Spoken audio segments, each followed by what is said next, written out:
All right. What's up, everyone? OJ over here from Players. Welcome back to another live stream. Hopefully, you guys are enjoying your day today. Today is March 27th, 2019. Got a good show for you guys. We're going to be talking about Super Smash Brothers. We're going to be talking about Nintendo Switch Pro, because there's been so much discussion that's going on here. I had discussions on Twitter, power, 3DS to new 3DS, what people think is more powerful, less powerful, whatever the case is. There's been all sorts of stuff, so I want to talk about it with you guys, and I also want to pick some of the tech-savvy brains of you guys out there. So the people who got the tech, and know what's going down. I want to see you guys in the chat today when it comes to 3DS versus new Nintendo 3DS. Let's pool all of the ninja knowledge together. What you guys have heard, what you guys know. But for those who do know, I want to hear you guys' tech on display here, your knowledge on display. So we're going to talk about that. Once again, Super Smash Brothers news, back in it with some Smash Brothers. We're getting ready for Joker coming up next month, so that should be soon. That should be like next week is April. So Joker should be coming. We should be getting some info on Joker soon. So that's going to be fun as well. But yeah, that's pretty much the Ninja news for today. Please make sure you guys hit that like button, and also share the stream if you can. We will get into shout outs in just a bit. I am going to ask you guys to go ahead and hit me up with a follow on Twitter. If you're not following me on Twitter, link is in the description below. And if you want me to say hi to you, feel free to say hi in the chat. I am going to link that we're live real quick on Twitter, guys. Talk about Smash Brothers. Smash Brothers topping Splatoon in Japan. Smash Ultimate.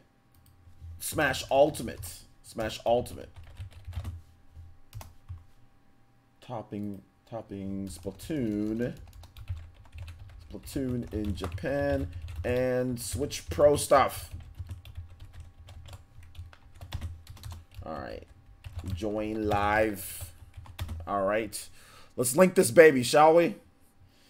All right, guys. So yeah, once again, follow me on Twitter. Hit that like button. Let's go ahead and let's get some more people into the stream. Shout outs. We already got over 100 though, so that's pretty good.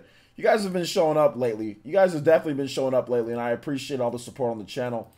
Let me just go ahead and put this up here so people can join in from Twitter. Just because sometimes notifications don't work on YouTube. How are the notifications working for you guys? How are they working? Seems like they're getting a little bit better, maybe. Seems like they're getting a little bit better. So, all right. So let's go and let's get into the shout outs here. For those who are here, make sure, oh, you got me, Model Z. Okay, cool. Rocco B with the subscription. Thank you so much, Rocco. Welcome to the Elite Ninja Village of Player Essence. Appreciate that. Welcome. All right, Model Z. Okay, good. I need you here, man. Don't go anywhere then. Don't go in, because we're going to talk about this tech stuff here. I'm going to pick you guys' brain. Let's see here.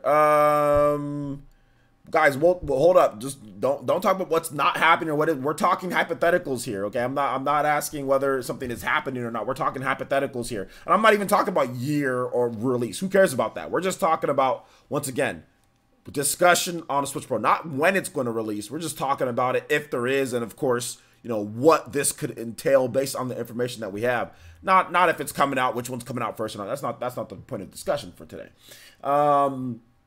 All right, so I think we got everything there. Let me go and get through the shout-outs here. What's up, KG? What's up, Katana Riku? Shout-outs. Is it Ujama? I don't know if I said that right. Ujama? What's up, man? How's it going?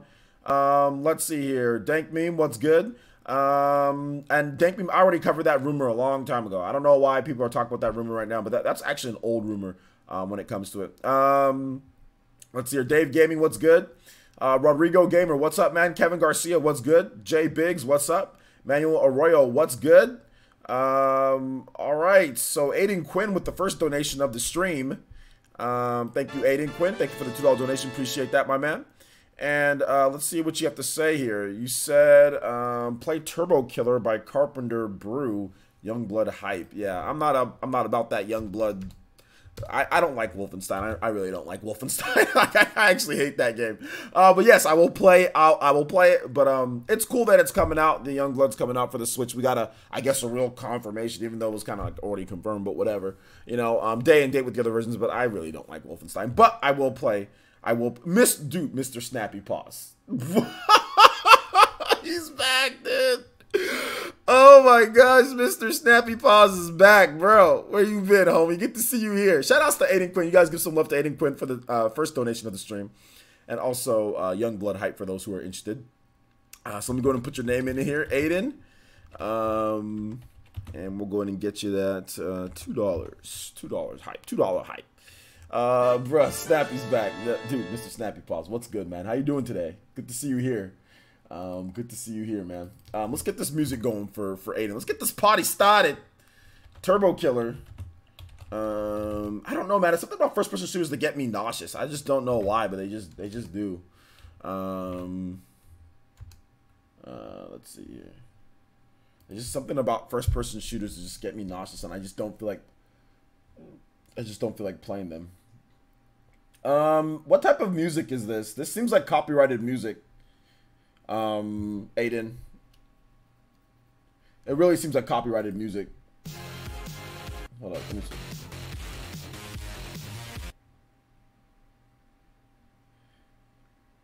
Is this copyrighted? I'm gonna hold off on this until you can answer me if this is copyrighted or not, because it sounds like copyrighted music. Yeah. So Aiden, can we pick something different so I don't get my whole stream claimed? Because I got my stream claimed for even playing that Batman Arkham music. So if you can pick something else, that'd be fantastic. If you can. But that definitely looks like it's copyrighted music. All right. So shout out to Mr. Snappy Paws as well. Just tag me with my name, Aiden, and you can pick something else. All right. So let's keep it going here. Yo, Elite Ninja Party Man is here. T-Dude is here. Let's see here. Lar Bear is here asking me about VR and crap. I don't know why you asked me about VR. I don't like VR at all. VC is here. What's up, man? Jay Biggs is here. Shadow King. Elite Ninja Shadow King is here. Elite Ninja Chupacabra is here. What's good? Hunter N64. Elite Ninja Hunter N64 is here. Golden Oracle's here. Urameshi here. Hold on for the random questions, guys. Twilight Vortex, appreciate you coming through, but hold on to the random questions, guys. I'm not going to be answering people's random questions. If you want to know that type of stuff, follow me on Twitter. If you want to know random stuff, make sure you watch my videos and follow me on Twitter. I would have already answered that question. Follow me on Twitter, Twilight Vortex, and that'll get your answer. Let's see here. Jordan Danzler? What's up, Jordan Danzler? How you doing today? Omega Chase 92, what's good? TCRX, what's good, man? Psycho Pie, Elite Ninja Psycho Pie is here. What's good, dude? Good to see you here once again. Let's see here. You should play Rust. It's really fun, but it's also really hard. Rust. Oh, the video game Rust, Mr. Snappy Paws. Okay, yeah, I've heard about that game. Nothing really interested me about it. Whenever I've seen it being played and all that. Let's see. If you ask a random question, you're done. No. You're definitely not done if you ask a random question. You're definitely not done. You're definitely not. You're not done. I just don't want to get in the habit of answering them because then it just never stops. That's the only problem. Like whenever I give a little piece, y'all be taking a mile when I go with these random questions, you know? So that's just how it is, you know? Yo, shout outs to Jumpmon. Okay, Jumpmon with the $2 donation with the Streamlabs shimmy. And he also says, thank you for the $2 via Streamlabs. That really helps us out when you use Streamlabs instead of Super Chat. So I appreciate that. And Jumpmon says, how's it going? Also, can you play one of these songs? Crystal Caves, DK64. I can play that. Jack 3, Credits Theme, or Room Factory 4. Okay, I can choose. Okay, DK. Yeah, we can play DK64 until Aiden picks a different one. Line from. Okay, we'll play Line from Foodie because that's what Aiden wants and he donated first. So we'll play Line and then we'll play yours, Jumpmon. But thank you for the $2 donation and thank you for using Streamlabs. All right, so Line from Foodie. Yeah, sorry about that, man. I just don't want I don't want any copyrights on my stuff, man. All right, there we go. Yeah, yesterday we got a copyright. It pissed me off. Yo, who's this? AS, body the chat? Did you body the chat? The Madra coming through with the 30 and says AS. I don't know whose man's is this? Who is this? Who is AS? Who is this? I have not seen that name before. AS with the 30 and says bodied. Yo, he just straight up bodied everybody. Yo, shout outs to AS. Thank you, man. Appreciate the 30. Let's go in and get you up here on the top stream, Ninja, my man. Yes, just AS. It's just my man out here, a ninja. That's what I'm telling you. We got Ambu Black Ops just waiting in the wings. Just waiting. We don't know who he goes by secrecy. He doesn't need to. Y'all don't need to know who he is. Don't worry. He's Ambu. Ambu. That's what Ambu Black Ops, bro. Ambu Black Ops with the S, just the AS. Yo, shout outs to AS. Thank you for the 30, man. I appreciate that. Thank you so much. Ethan, what up, man? Frankie, what up? What's up, guys? Aiden Quinn, what up? It was from the Wolf trailer. Yeah, but I looked at the music. It looks like it's copyrighted. You guys should definitely not listen to what Mr. Snappy Paws is saying in the chat here. Mr. Snappy Paws says, donated $1.99. He says, remember to use super chat only. No, don't listen to that. Mr. Snappy Paws, he's the homie. But he's just mad because he got kicked out of the Ambu Black Ops. He's just mad because he was in it and then he got kicked out, and he's just one of he's definitely an elite ninja because my man be helping out the village, but he got kicked out like with the Ambu Black Ops. You know what I'm saying? So I mean, that's really what happened here. That's really what happened here. So do not listen to what this man says. Do not listen to him. Shout outs. All right here. All right, so let's go in and get on to the next music here. We've got DK, Donkey Kong 64, and we've got the Crystal Caves. You guys like that track? Crystal Caves from Donkey Kong. Who likes Donkey Kong 64 in here in the chat? Does anybody like Donkey Kong 64? And all right, for all of my tech savvy people, Model Z, I need you guys to show up. Let's talk about this Switch Pro. What is the jump from 3DS to new Nintendo 3DS? What is the jump? How powerful is that, and why is it more powerful? Who has the tech knowledge? Who has the tech knowledge? And once again, you guys give some love. If you guys got emotes, give some love. Yo, what's up, Abaddon? How you doing today, my man? If you've got some emotes, give some love to AS with that big donation of $30. So we appreciate that over here in the village. Thank you. All right.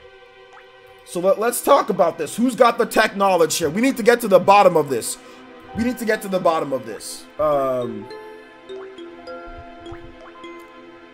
Let's see here. Super Metal Dave was saying that 3DS was a significant jump. You mean the new 3D? Okay, the new 3DS was a significant jump, but which is true to an extent. But it was mostly on the CPU side, which helped with frame rates, but not much of a graphics boost. Yeah, I read that really there wasn't really a graphic boost at all.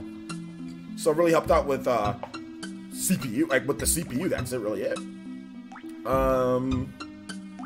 Yo, this music though. Okay.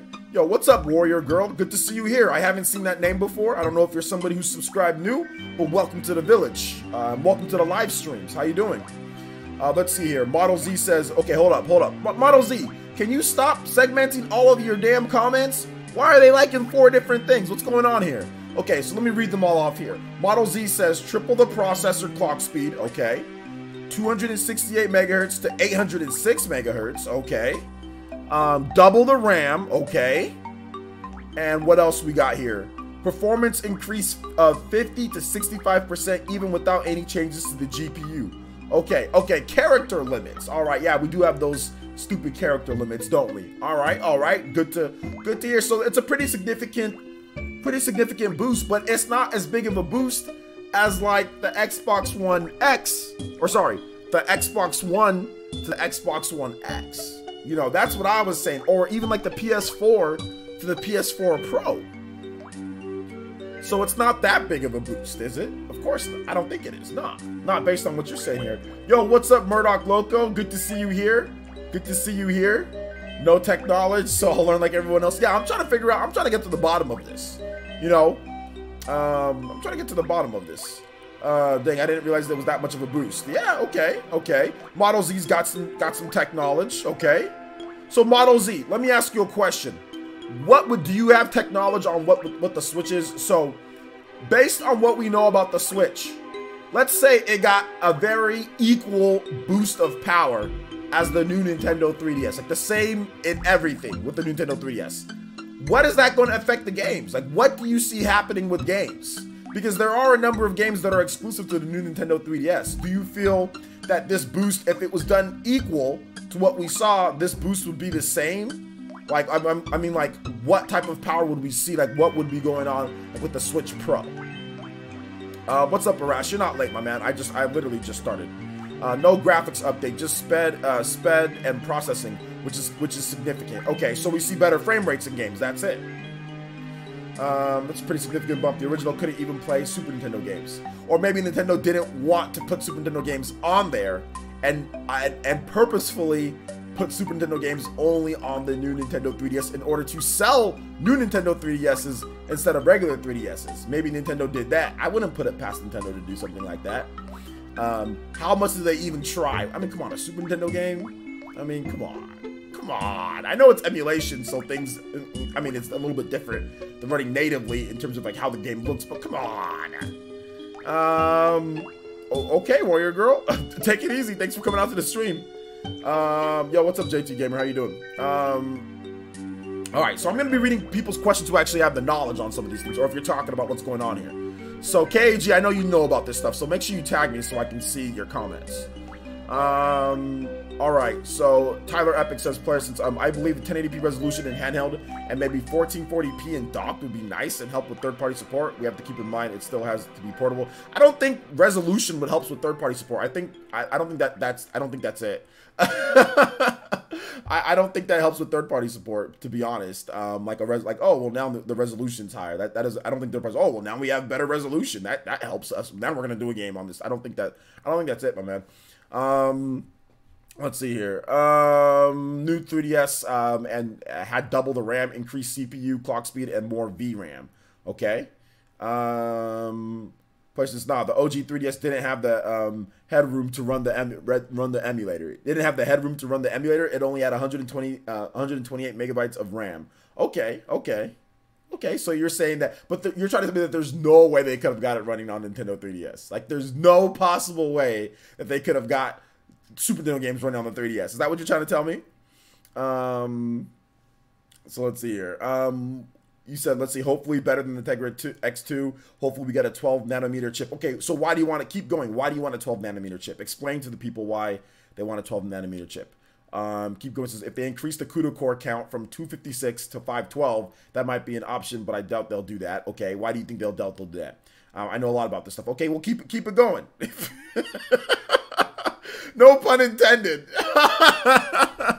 What else do you know? Tag me, though, next time. Matthew Cameron says, hey, OJ, do you think the Switch Pro will add analog triggers? No, I don't. Let's see. Deadlock 7 says, also the new 3DS had extra L2 catch. So essentially it had faster load times, increased frame rate stability, and was better at browsing the internet too. Okay, so Switch doesn't have an official browser at this point. But yeah, everything else, of course. I see what you're trying to say, though, when it comes to it. Or says, I don't know about the light shining or not in your nose, but you have something white on my nose, do I? No, I think it's just the light. It's just the lights, my man. It's just the lights, homie. Let's see here. Keep it going says, so basically the smaller they can make the chip, the cheaper production, it can be more powerful, efficient. It is. Okay. Model Z says, to get those Super Nintendo games on the OG, they would have to basically recode each game. One emulator that could run them all is way better. Okay. He says to get the Super, they'd have to basically recode each game. All right. Okay. If you're telling me that's the case, okay, I got you, my man. I got you. If you're telling me that's the case, okay. If you're telling me that's the case. All right, so what else let's see, keep going says, so basically the smaller they can make the chip, the cheaper the production is and more powerful and efficient it is. Okay. So what are you expecting? Keep going. What are you expecting to see? I know you said that they probably won't, but what are you expecting to see? What do you feel in terms of the power, what they can do with it? Like, what do you think it's going to be, like a Tegra X2? Do you think it's going to be just a Tegra X1 again? Is it going to be a custom Tegra X1, a custom Tegra X2? What do you think that they're going to go when it comes to efficiency and power and graphics and all of that? And what do you think the price is going to be on this? Like, and like, what do you give me your, not what you think or maybe they'll do. Tell me exactly what you feel they're going to do in your own mind, and give me everything with the RAM and everything. What do you think they're going to do with the whole system? Just give me your brief thoughts on that, and we can read that off. So let me know. Yeah, shiny nose essence. Yeah, it's just lights essence. I mean, this side of this cheek is shining too, because this light and this light. It just depends on the lights. Let's see here. Deadlock7 says, if they use Tegra X2, it's significantly more power efficient, faster data transfer, and increased gigaflops. But how much? From what I understand, the Switch is like underclocked, right? So Direct Feed Games on Twitter is saying best case for Switch Pro is the 12 nanometer, like Keep Going says, energy efficient, GPU performance around 900 gigaflops. FP32, and the second scenario is the 16 nanometer energy efficient, clocked at 750 gigaflops, FP32. He said either would match this type of boost described by Eurogamer in the article that they talked about there. Now let's see here. Shout outs to Frankie. Okay, you plan on getting the Switch later. Okay, cool. Mr. Snappy says, those are my best case scenarios. Which ones, Mr. Snappy Paws? Okay, let me hear what you got to say. I think it'll be a 3 teraflop custom GPU and... Ooh, yo! Robert! Back again with the Rinnegan! Taking the soul of the chat! With the... Robert, go to sleep! It's like, you guys ever watch that show, freaking Sister? Go home, Roger! Go to sleep, Robert! Robert, bro, with the 50, once again, extending the weekly ninja lead, extending the top stream, or becoming the top stream ninja, and absolutely taking the soul of the chat with the 50. You guys give some love to Robert up late in the Viking Nation. Thank you so much, Robert. Robert R with back-to-back Rinnegan unlocks. You guys give some love to Robert. Thank you for the 50, man. I appreciate that. Sharingans, Toby Blasters, if you've got them, let him know. But shout outs to Robert, man. Co-captain Viking Nation, thank you so much for the 50. I'm eternally grateful for the Viking Nation and all of you guys. 180 people plus here watching the stream.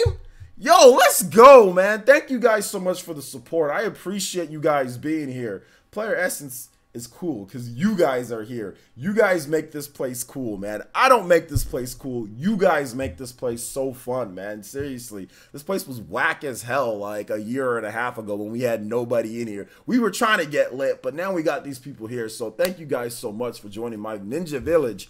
I appreciate it, man. I appreciate it. All right, so let's keep it going here. Robert does say, oh God, yo, AS said body the chat with another 30, said body times 2 the Madra. AS is back. Who is this?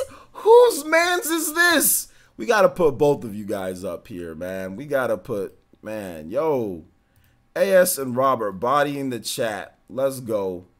AS is definitely top stream because he did 60. Yo, this man AS. Who is this? That's what I want to know. Who is this mysterious AS? He's not donated before. This is Batman, dude. This is the mysterious AS. We need to find out who this man is. Even though Hokage doesn't know who he is. AS Avedon. I don't think this is Avedon. I don't think this is Avedon, dude. It might be, but I don't think it is. I don't think it is, dude. I don't think it is. Geronimo, I'll get that in just a bit. Let me read off what Robert had to say. And shout outs to AS with the 30. Thank you so much for the support. Ambu Black Ops showing up, AS. You got your spot, homie. He says, let's go. No Batman song this time, LJ. Actually, I'm just an ordinary super hero working night shift a couple a couple of weeks. Okay, so he's working the night shift over there in the great land. Over there in the great land of Sweden. You guys give some love to the blue and yellow over there in Sweden. And my man Robert knows what I'm talking about. Robert, I'm coming to find that person that I linked you, that I DM'd you about. I'm coming for that person, by the way, at some point. I'm coming. I'm coming for that person. I just need to know how tall I am. I'm coming for that person though, my man. All right, so let's go. Geronimo with the 5 and says, gotta put my donation in. Let's keep the Kirkhope music going. Can you get the Rusty Bucket Bay theme from Banjo Kazooie? Absolutely. Rusty Bucket reminds me of that Chum Bucket SpongeBob. The Rusty Bucket. The Rusty Bucket. You know, I really hate Banjo Kazooie games. To be honest, I really don't like them. I don't like collectathon platformers. I've never liked them. But for some reason, people love Banjo-Kazooie and all that, man. Like, you guys love this Banjo-Kazooie crap. When I was a kid, I didn't like it back then. Don't like it now. But yeah. Why? I don't know. I've just never been a big fan of just collecting stuff forever collecting. That's what Banjo-Kazooie games are, man. All you're doing is collecting stuff over and over, collecting this, collecting that. It's just boring to me. But I know people love Banjo-Kazooie, so, I mean, it's cool. I still think the game is cool, and I've watched all the Banjo-Kazooie games. I've watched Let's Plays. I've watched Nairo Let's Play them all. They're cool to watch, and I don't mind watching them. I just don't like playing them, but watching them is absolutely cool. Like watching other people play through and find everything, that's dope. I actually watched full Let's Plays of Banjo-Kazooie, the second one. I've even watched Nuts and Bolts, and that game's actually trash. Banjo-Kazooie aren't bad games. I just don't like them. But Nuts and Bolts is actually literally a bad game. I think personally it's a bad game. But I've watched somebody play through that too, so it's all good. So yeah.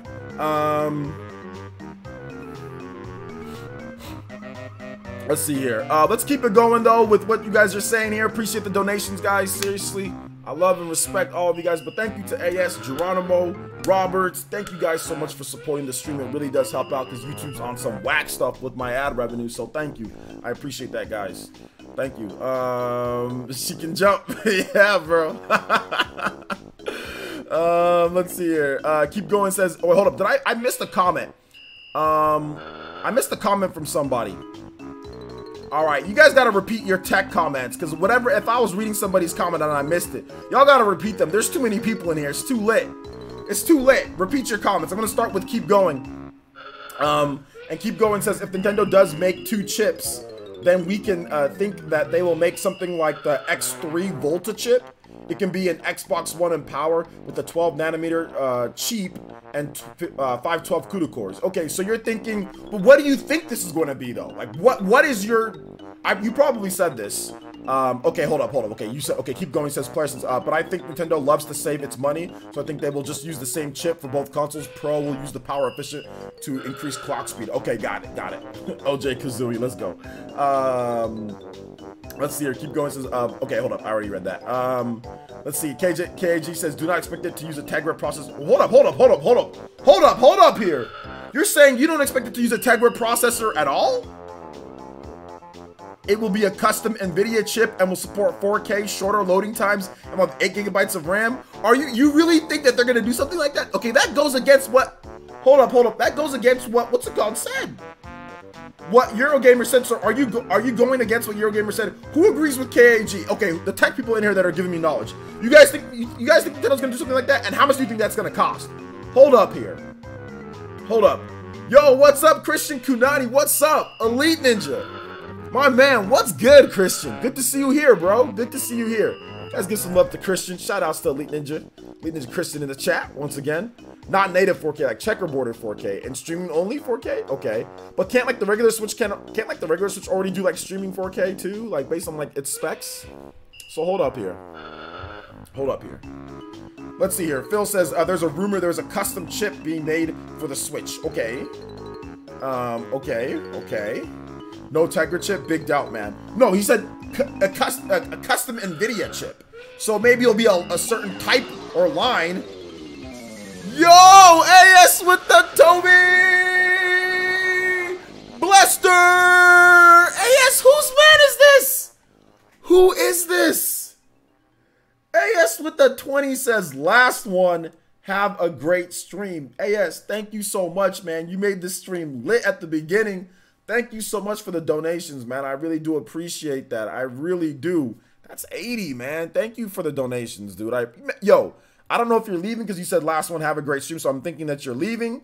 But even if you're not, yo, you guys give some love to AS in the chat, man. You guys give some love to AS in the chat for the donations and helping out the Ninja Village. Thank you, AS. I don't know if you've donated before or if you changed your name, but either way, man, always welcome as an elite ninja here in the village, bro. Always welcome. So thank you so much. Yo, you guys give some love. You guys got them Sharingans. Spam it for my dude AS in the chat. Let's go. Right here, Murdoch Loco says, asking for your personal opinion. People are going back and forth. Do you think the Switch Mini will be dockable in any capacity? If so, I would buy one for my second Switch. Yeah, I mean, I think it will, but some people think it won't. So yeah, that's my thought process on that.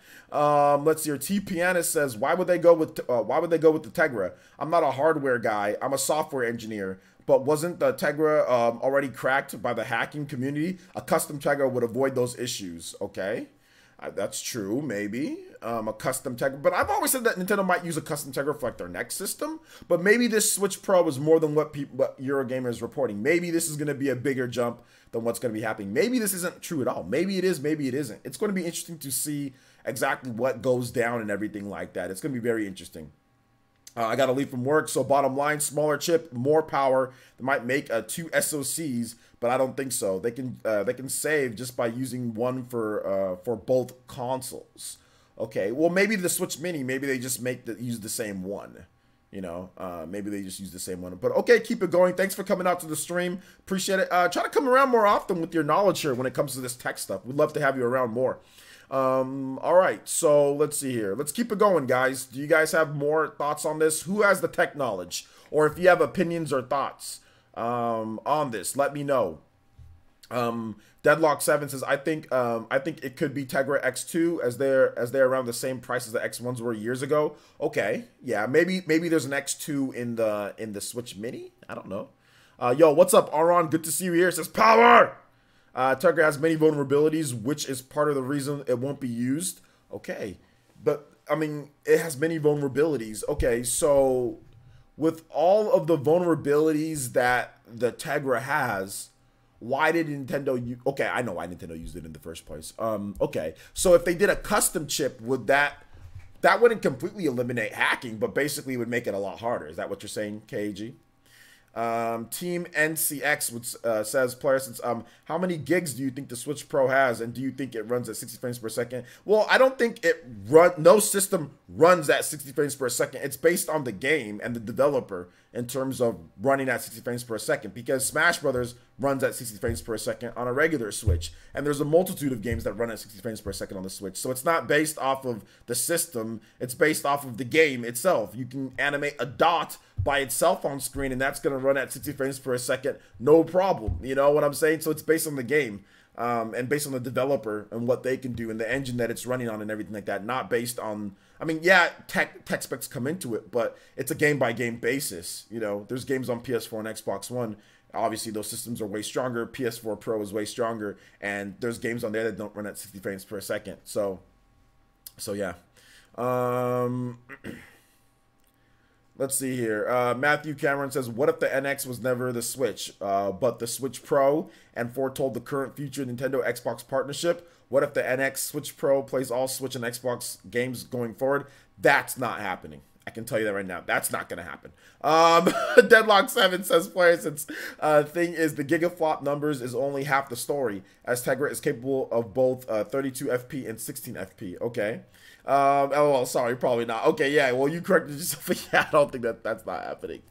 Oh my gosh, that's not happening. But it's all good, dude. A man can dream. Suzumi says Tegra is abandoned, but Nvidia is working with Google and Nintendo. Okay. I don't know. Don't they still use them in their cars and stuff like that? I could see a custom X2. I agree. Okay. Let's see here. I'm all opinion, no knowledge. That's just how I roll. Oh my gosh, dude. Matthew Campos says, I think the Switch Pro will be a 150% jump from the OG system. Some YouTubers are doing video like the jump from new 3DS to 3DS wasn't a big deal. Smash ran way better on the new 3DS. But didn't they test the regular 3DS with Smash Brothers? And it ran 60 frames per second on the regular 3DS too, didn't they? From what I understand. Shout outs to Ipsters with the $5 donation. Ipsters with the Streamlabs shimmy. Thank you so much, Ipsters. Appreciate the donation. And he says, please play Conker's Bad Fur Day, rock solid, and turn it up. Let's rock. Okay. Okay, no problem, my man. We'll definitely get it going for you. Thank you, Ipsters. Thank you for coming out to the stream, Ipsters. Glad to see you here. Like always. Shout outs to Renengon user, Ipsters. Excuse me. Put some respect on Ipster's name out here in the chat. Bad Conker's Bad Fur Day. Rock solid. All right. I gotta remember this thing. Once I hear it, I'll remember it. All right. I'll turn up a bit. Thank you for the $5 tip, though. Appreciate that, my man. Playing lots of rare music. Eh? Yeah. Today's kind of like a rare day, I guess, right? Yeah, Eddie MC, I agree. Yeah, April is going to be one hell of a month. We got major third-party games coming out on Switch. We got major games across the industry coming out. Mortal Kombat. We got Final Fantasy games. We got RPGs, dude. This is it, man. This is it. We finally got RPGs on the Switch. We got fighting games on the Switch. We've got all sorts of stuff, man. It's nuts. In terms of RAM, for my, if Model Z's still here, KAG, I know you said, KAG, what are you talking about when it comes to the price? So what are you looking at when it comes to price of this system, KAG? I want to get your opinion on that. Aron with the $1.99 donation through Super Chat and says, can you play Xanark? Is it Xanark? Xanark Land from Final Fantasy X. Absolutely. Thank you for the $1.99 donation. I appreciate that. Guys, let me know how the music sounds. Yo, David Drayton with the Toby Buster! David Drayton coming through with the 20. And he said, OJ, here's the thing about the Switch Pro. If you can communicate this product, you can make money off the product. Look at Lady Gaga. She's the creative director of Polaroid. I like some of Gaga's songs, but what the flip does she know about cameras? That's true. That's true. Lady Gaga. Well, I mean, you would think Lady Gaga, she does a lot of photo shoots, right? So I'm thinking that she's probably learned behind the scenes, you know, the camera business, because every time that I hear about Lady Gaga, she's always in some type of crazy pose with makeup and feathers or weird things. She's a performer, right? And she's always taking pictures, so I'm pretty sure she's probably learned quite a bit behind the scenes. Kind of like how people who act also sometimes learn how to shoot with the big cameras and direct and stuff, and then they end up going into directing movies or directing TV shows or being executive producers on shows and stuff like that. So I'm guessing that's what's happening with Lady Gaga. But you're absolutely right with what you're saying here. You're absolutely right with what you're saying when it comes to it with that. So you got to communicate the product, you know, and then you can learn from it, you know. So absolutely. So thank you so much, man. I'm ripping off Kanye West. Who's ripping off Kanye West? Is that David? Is that something that David Drayton said that he ripped off Kanye West? Because I didn't see that. But either way, shout outs to David Drayton. Thank you for the $20 donation. You guys give some love. If you guys got those Sharingan emotes, please spam them for my boys, Ipsters, and also David Drayton, and also Aron as well. Thank you for the donations, homies. Appreciate that. David Drayton, currently the stream boss right up here. Who's gonna knock him out though? That's what I want to know. Let's see here. Deadlock7 says 32 FP is used for complex operations like 3D environment, etc. 16 FP can be used to do shaders. The flops used in the 16 FP are roughly double those pushable in 32. Okay. All right, T Pianist with the donation as well with the $5 Streamlabs shimmy. And also, yo, you guys did it at the same time, so it messed it up. Jetty with the almost Toby Blister Konohamaru coming through to the village. Yo, you guys shown the support. Thank you so much. I appreciate you guys. I appreciate you guys. Let's read off what TPNS had to say, and then we will replay Jetty's donation. We'll make sure that we get that Konohamaru swinging through. We'll make sure that we get that for you, Jetty. Don't worry. TPNS with a 5 and says, as always, the streams are fire, OJ. Thank you so much. I appreciate that. Makes me smile on the inside. All bubbly on the inside. I think besides all the tech wrecks, Nintendo really wants to avoid hacking since the Nintendo Switch was hacked so quickly. To my knowledge, Nintendo always used custom chips before NS, Music, National Park theme, Pokemon GSC. All right, absolutely, and I think you're very right about that. Also, Jetty, once again, we'll replay that for you. Oh, we won't replay that for you because my Streamlabs is breaking right now. All right, Jetty with the $10 though. Shout outs to Jetty. You guys give some love to Jetty and TPNS. He says, don't mind me, just investing for fridge essence. Let's go. Yo, buying a fridge where a mini fridge where I'm from. Yeah, people try to swindle me, but yo, we getting that fridge. We getting that fridge very, very, very soon. I'm waiting for a certain person to get here first, and then I'm gonna get a fridge. But I'm definitely gonna get a fridge. Definitely gonna get a fridge. Let's see here. LOL, my OJ, my post was a Kanye quote. Okay. Okay, it was a Kanye quote. Okay, see, you know what? That's my problem. I didn't know he said that. I didn't know he said that. That's where the joke. I should have known it wasn't something that you would put normally like that. I should have known. Like, damn it. I didn't know it was a Kanye quote. So went right over my head. All right, so let's go and get to the next. Let's go and get to the next music here, and that is Aron's the Xanarch. Final Fantasy X. Okay, let's take a look. It's in a book. All right. All right. Great theme, by the way. Let's see here. Let's keep it going here. Toby Blaster Hype says Neo Blitz the printing. Okay, guys, I know some of you guys wrote me things. I'm gonna scroll up just a bit. Okay, Matthew Campos. 150% jump. So what are you expecting with the 150% jump, Matthew Campos? Like, what are you expecting from that? Let's see here. Arash says, this probably makes no sense, but I really wish the Switch, they made it possible to put 2 or more cartridges in it so you can put more games to play instead of taking each game out. Yeah, that makes absolutely no sense. That makes the system bigger. That's just a waste of... That makes it more expensive. Another cartridge reader, so then you have to be able to read from that slot. That makes no sense at all. Your laziness shouldn't cost other people money. I don't like that idea at all. I don't think laziness of having to, oh, I don't want to switch cards. Your laziness shouldn't cost everybody money because you're too lazy to switch a card. No, that's not a good idea. I don't think that's not a good idea. I can see why you would want something like that, but that's definitely not a good idea. If you buy things digital, yeah, you don't have to switch cards. So that's another option of that, you know. Why doesn't the Xbox One X have like 6 disc drives? Yeah, I know. Dude, the system would be like freaking... An Xbox One, I mean, one of the biggest things in the Xbox One and in the PS4 is the disc drive. That's the thing about it. That's what people don't understand. It's like, the reason why these systems are often big is because of the disc drive. Hell, the Wii U itself was literally the whole size of the damn Wii U itself is the freaking disc drive, dude. If you open it up, it's the damn disc drive is the whole system. Same thing with the Wii, man. Oh my gosh. So yeah. Listen to my story. Yes, listen to it. Final Fantasy X. Great song, by the way. Just bring the cartridges with you in a Switch case. Yeah, that's what I do. I just bring my. I mean, I have a portable Switch case. You guys have seen it, and I just. Where is it? Right over there. I just carry all my Switch cartridges with me right over there. Go digital so you can be as lazy as you want. Yeah, I think some people, they want the benefits of having a cartridge, but they somehow want it to be digital. And even then, here's the thing. Here's what's gonna happen, Arash. When they put 2 of them in there, you're gonna be like, man, I wish they should, man, you know, it'd be great if they had 3. Oh, they'd be great if they had 4.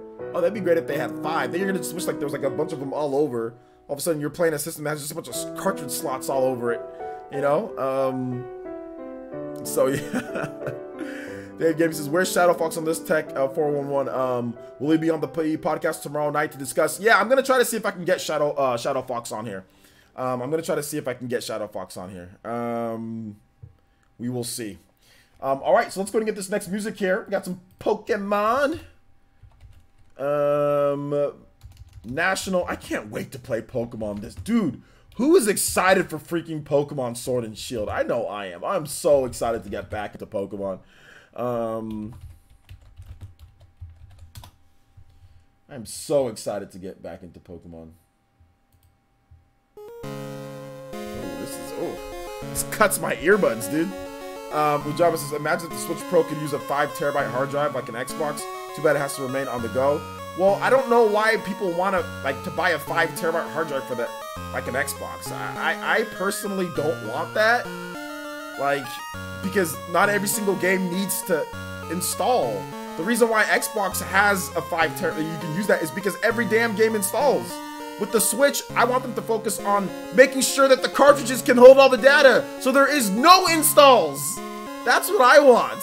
That's what I want. I don't want to hook up hard drives to my Switch and download things. That's not what I want. I want them to focus on improving cartridge memory and improving the price of them so they're affordable. It shouldn't be focusing on getting it to have 5 terabyte hard drives. No. Fit all the games on the damn cartridge and make it to where we don't need to install anything. That's what we should be doing. We shouldn't be hooking up hard drives and installing every game. Hell no. If you want that future, that's fine. You play Xbox, you play PlayStation, but imagine? No, I don't want to imagine that crap. Hell no. I want them to focus on getting bigger cartridges and us not having to do that at all. That's what makes some of the first party games dope, because you don't have to install any. There's no install at all. All you need is memory for the save data. That's it. So yeah, man, I can't agree with you there. I can't agree with. Imagine, no. I don't want to imagine that. Every physical copy should come with a digital code along with the cartridge / disc with a physical copy. That's essentially getting 2 copies of a game, though. So people aren't gonna do. That's essentially giving away your game, and they're not gonna do that. So yeah, did I say 3 disc changer for the 7th gen would have been great? Yeah, and make the system huge. I don't know, you guys want a system this big with 3 disc changer? That's gonna make the system gigantic. Have you guys seen CD players with multiple like CD drives in them? They're freaking huge. I don't think you guys want that. You guys are saying that you guys want multiple disc changers because you guys are lazy. Anybody who says that is because you're being lazy. You guys don't want that because it's gonna jump up the price of the system, 1, and it's gonna make the system much bigger, 2. I don't think you guys want that. Let's see here. I'm gonna hate the future. Let's see here. I'm gonna hate the future. Well, as long as you don't invest in that type of thing, that's fine. You know. Let's see here. Auron says with the $1.99 donation. Shout out to Auron. Thank you so much for the $1.99 donation via super chat. It says, can you play a fleeting dream from Final Fantasy X? Absolutely. Absolutely, I can play that. A fleeting dream. A fleeting dream. You really like Final Fantasy X, don't you, Aaron?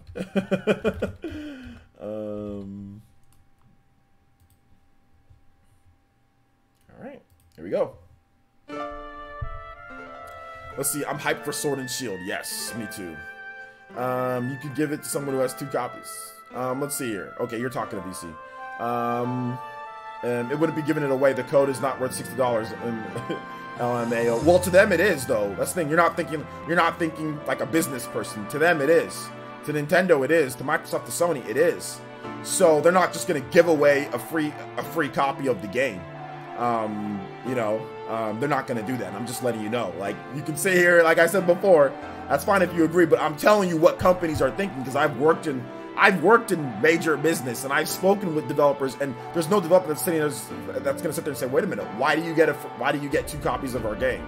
It doesn't matter if it's digital, it's still our game, it's our IP, it's our copyright. Like, why should we just give away another copy of it? Like, that's not cool. You know what I'm saying? Like, they already stretch it a bit. Like, let's say you have like 2 Switches, or somebody else can use your account, you can download the game, like, if they have it on there. So they already do stuff like that in terms of digital wise. Like, I can have a copy of Smash Brothers since I bought a digital copy. I can have another copy digitally if I sign into my profile. So they'll do that because they'll tie it to you, but there's no way in hell they're just going to give you, oh, here, you buy the physical game, here's a digital copy too while you're at it. Unless there's significant reduction, and that has to come from somewhere else. So there has to be a reduction in cost or price somewhere else for them to just do that. There needs to be something that prompts that change, and I don't see anything at this point. Maybe in the future they do that at some point, because I know that DVDs or Blu-rays do that at times. If you buy a physical copy of the Blu-ray, you get a digital copy as well. So I know they do that. But in terms of gaming, I don't know if I don't see them doing that anytime soon. Out of date gamer Dorkman says, I would pay $500 for a super powerful Switch before I would pay $800 more for a powerful Xbox or a powerful X, because I can get more use from the Switch. Yeah, and I get that. And I understand there's people that would pay for that, but most people won't. When this Switch Mini and this Switch Pro does come, the Switch, I personally think the Switch Mini is going to do very, very well in sales, depending on what it is. I think it's going to do very well. I think it can outsell the regular base Switch and also the Switch Pro if it does come out, if it's like an actual thing. So yeah. KG Reacts says, KG, if you've been typing stuff for me to read, please can you type out more text stuff that you want me to read off, please, KG? Because I probably missed some of your text stuff. Anybody here who's also tech savvy, like I know Deadlock and some of the other guys have been saying stuff, please type stuff for me to talk about when it comes to this tech crap. Arash says, I don't like digital stuff because the Wii shop closed. Most of my digital stuff was gone. I forgot to get more points to re-download them. Physicals all the way. I am not lazy. Well, yeah, if you want multiple card slots, you don't want to change them. That's just lazy, because that's going to increase the price of the system, and or make the system bigger. So you don't want to switch. You don't want to switch the card. That's just laziness, because you can just switch them. You know, it's like, and I know you're not actually lazy. I was just making a joke about that. Because, you know, so yeah. Why are you on Twitch chat? What do you mean? Don't ask why I'm Twitch chat. Okay, you guys are over there on Twitch having some fun. New Switch ×4. All right, you guys give me some more stuff. Tag me at Players. Give me some more tech stuff to talk about. Let me go grab some iced tea real quick. I've been talking a lot. Give me a second and I'll get that donation. Actually, let me just read it right now. Matthew Campos donated $2 through Super Chat. Thank you so much, Matthew. Thank you for the, you've been very active in the chat, and also thank you for the donation as well. Says, can you play Shade Man alternate stage theme, please? Absolutely. Give me 1 second, guys. Let me go grab some iced tea, because I've been talking a lot. I don't want my voice to die on me. Give me 1 second.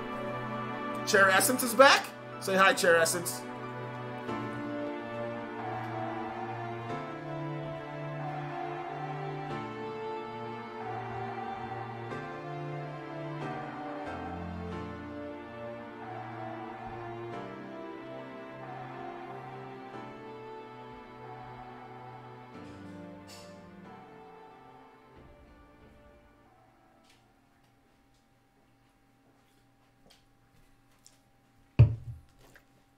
Okay. I got my iced tea. Got my iced tea.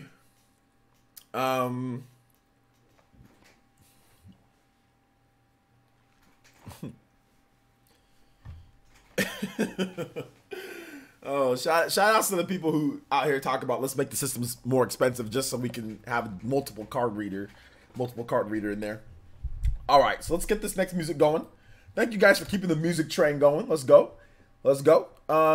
Shade Man. Shade Man alternate team. Oh, yo, gotta paint them all with the $4.99 and says, yo, what's up? Gotta paint them. I've seen you in here recently. I think I saw you in here yesterday. Must be a newer subscriber, or maybe you changed your name. Either way, thank you for the donation, homie. Appreciate that. He says, hey, man, I love what you do so far. Enjoying your hard work. I do game art and fan art. Love to design a poster for you if you're interested. Yeah, gotta paint them all. Let me know on Twitter, my man. Let me know hit me up on Twitter, and we can definitely talk about stuff like that. In terms of if you do commission work and stuff like that. The Arizonas have returned. Bro, the Arizonas never went anywhere. I don't know if you accidentally donated twice, dude. I think that might have been a mistake. I don't know if you want that back or not, my man, because you put the same message in there. But thank you. I don't know if you want that back. I can definitely once it comes through YouTube, I can definitely refund you that, or can I? I don't know how to work with Super Chat. But shout outs. Thank you for another donation. If you really actually meant to do both, I'm not sure if you meant to do both of them. All right, so let's see. Shade Man. Let's do it. pretty good. All right. So let's see here. Chair Essence. Yeah, Chair Essence, what's up? Dollars in your pockets. Is that euros? Euros in your pockets? Is that British pounds in your pockets? Did you ever get the mini fridge? I'm still waiting for someone to get here that's gonna get me my mini fridge. Named Fridge. Let's see, if we get the Switch Pro, we'll definitely get Madden. I want NFL football on the Switch, but we don't need to get Madden in order to get the Switch. Like, it's not gonna be like an exclusive or anything like that. So I don't think the Switch Pro designates if we get Madden on the Switch or not. So I don't think it does. Yo, shoutouts to Jumpman with the $2 donation, and he says, "Hey, back-to-back rare music. Can you play Stilt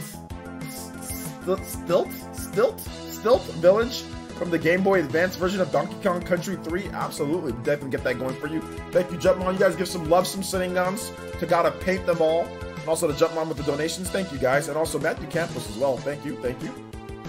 Yo, Bud Senior, what's good, homie? Good to see you here in the chat. Banangon user Bud Senior has arrived. You guys give some love to Bud Senior. Alucard226 says, "Love your content." Thank you, man. I appreciate that. Thank you, thank you. Let's see here. I want a multi-disc PS2. Yo, let's get it. I'm super hyped for SNS. What's SNS? Can't wait. Oh, Pokemon Sword and Shield. Can't wait to beat all the village of Pokemon. All right. Smash to become king of Japan, eh? Yeah. You guys want to move on to the next topic here? Well, we can still talk about, if you have questions or comments on the whole Switch Pro stuff, we can talk about that. Also, we're going to talk about Super Smash Brothers. Super Smash Brothers has officially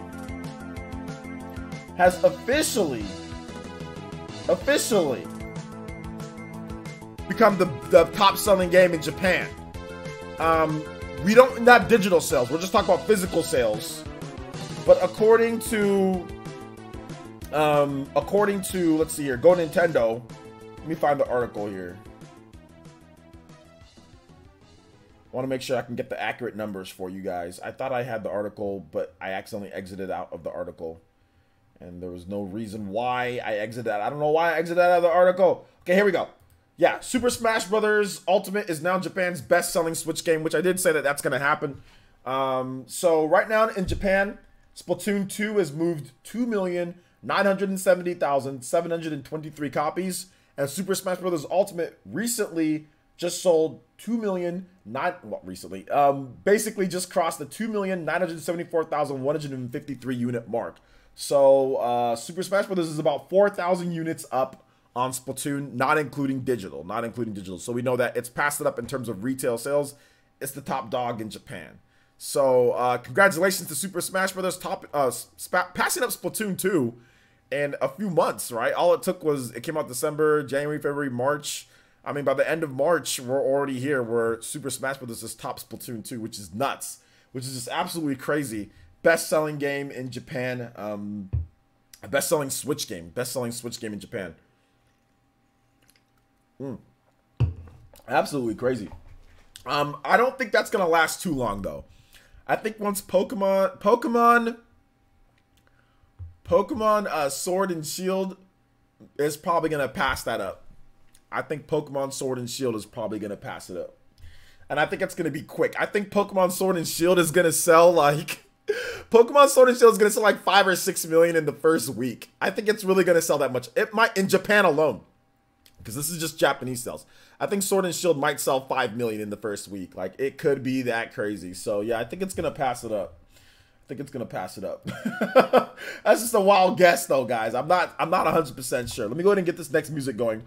Thank you for the music train going. Thank you guys so much keeping the music going. So thank you.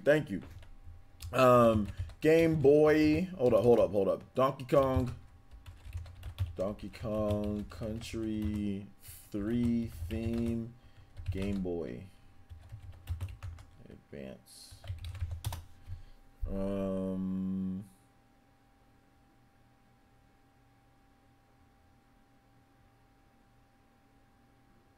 Okay, do you want... What the hell happened to my Streamlabs? It just... Yo. My dashboard just... Okay, just froze on me. Oh, okay, yeah, I see it here. I see it here. Here we go.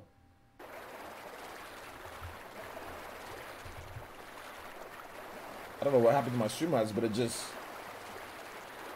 Okay, here we go. Okay, here we go. We got it. We back. We back. We back, boys. Alright. What camera am I using? This isn't a random... We're not in the random Q&A segment, but I'm using a C920. Logitech. Okay, yeah. Is this it, Jumpmon? I think this is it. Alright, so yeah, that's what the Smash Brothers news is. I guess we can get into the random Q&A since we already got people asking me random questions. So if you got a question, I potentially have answers for you.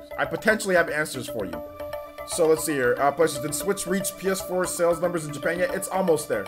It's behind by like around like... Let me double check. Yeah, my dashboard crashed on me.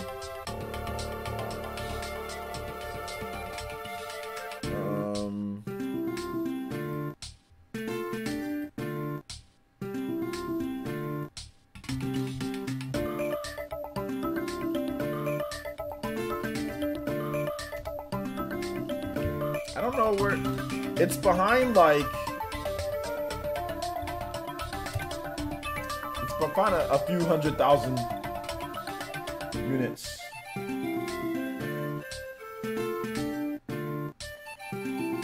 I can't find the media...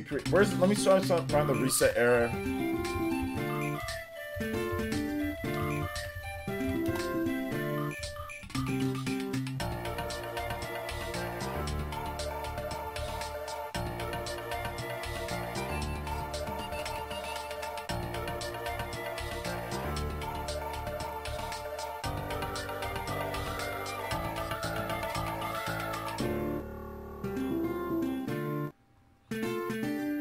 Let me check here. Okay, yeah, so it's behind like 200,000, around 200 to 300,000 units right now. So it hasn't caught it yet. So it's almost there.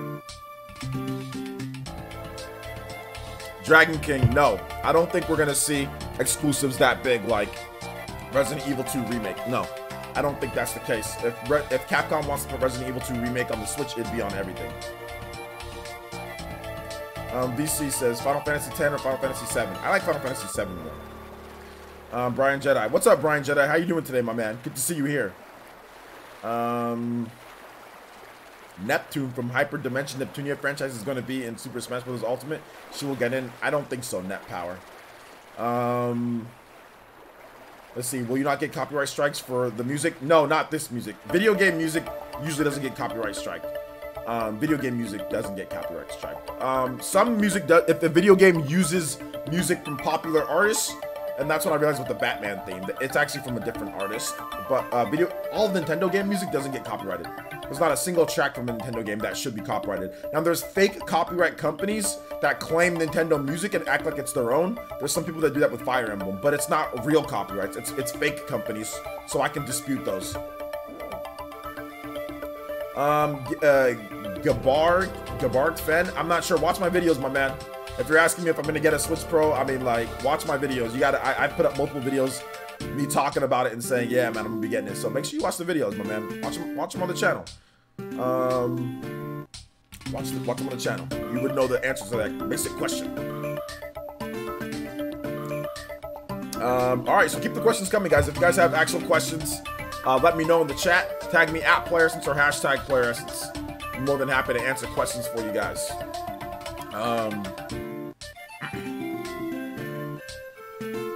Dorkman says, PlayerEssence, can we get a, I think meant a Switch? Wait, hold up. Can we get a which should you buy between, okay, Dragon's Dogma and Final Fantasy 12? Yeah, I might do something like that. Yeah, Media Crate gone private, does that affect you? No, it doesn't affect me because none of my videos on Media Crate were even that big anyway. So no, it doesn't affect me. And we still have Famitsu numbers, and somebody will buy the Media Crate numbers and leak them anyway. So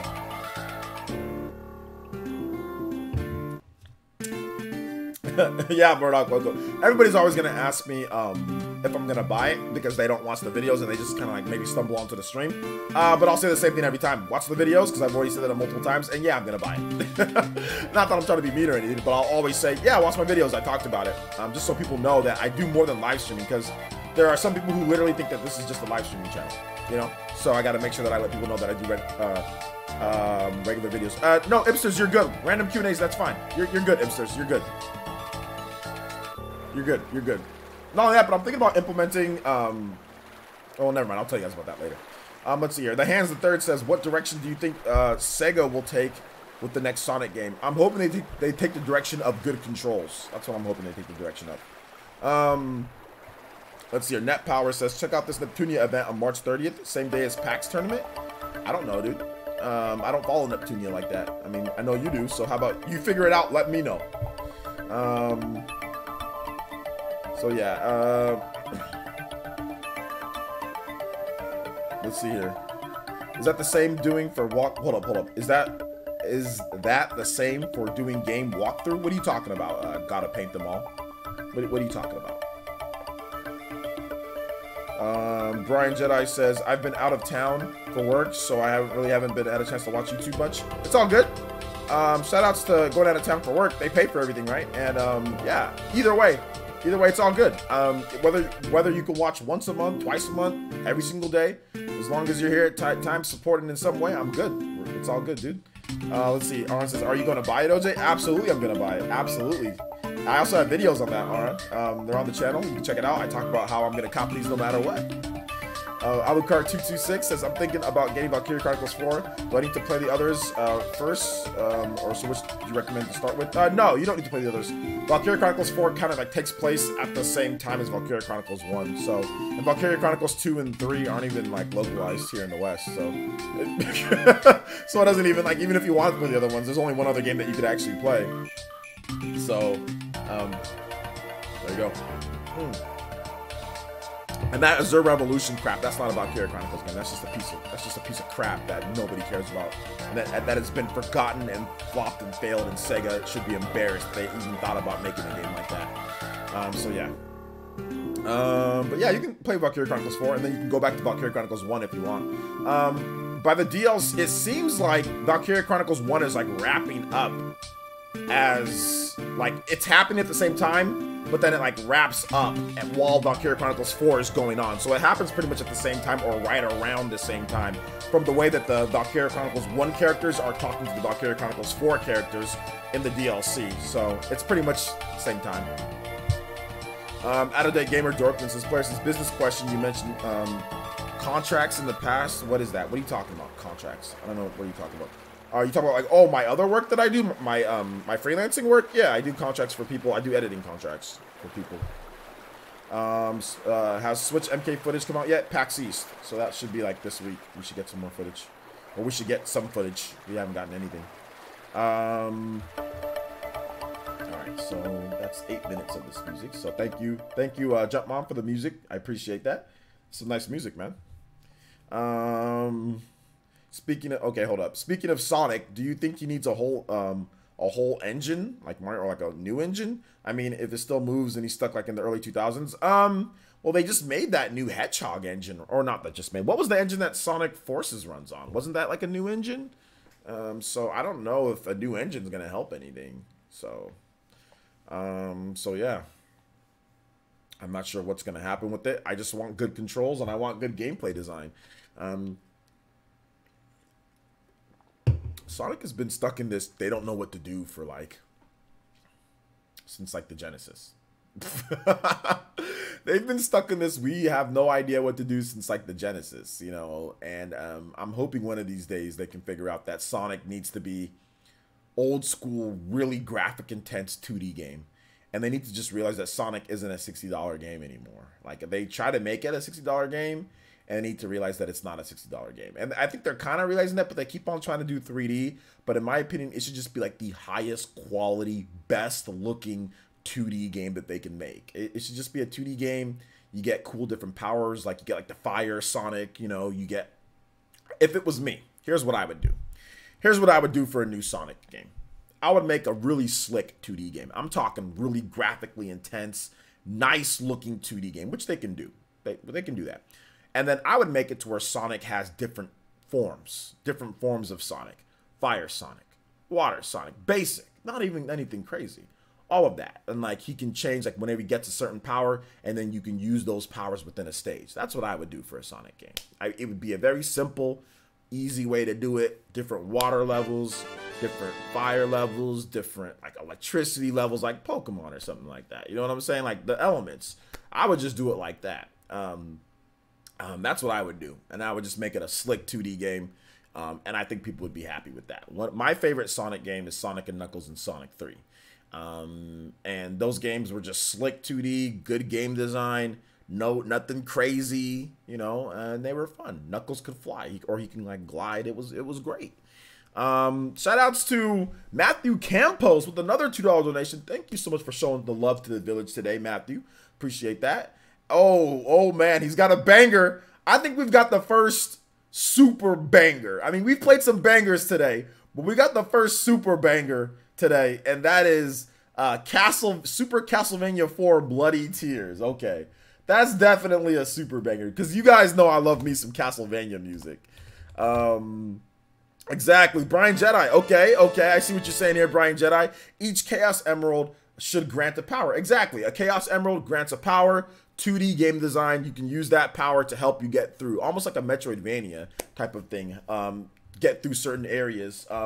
That'd be fine by me. I know they're trying to make it 60, but I don't think Sonic is a $60 game anymore. I think because of the style of game that it is, you know, I just don't think it is, and they're trying so hard and it never works, you know. So, but even although Sonic Forces, once again, that was a $40 game, right? I think that was $40. So, Castlevania.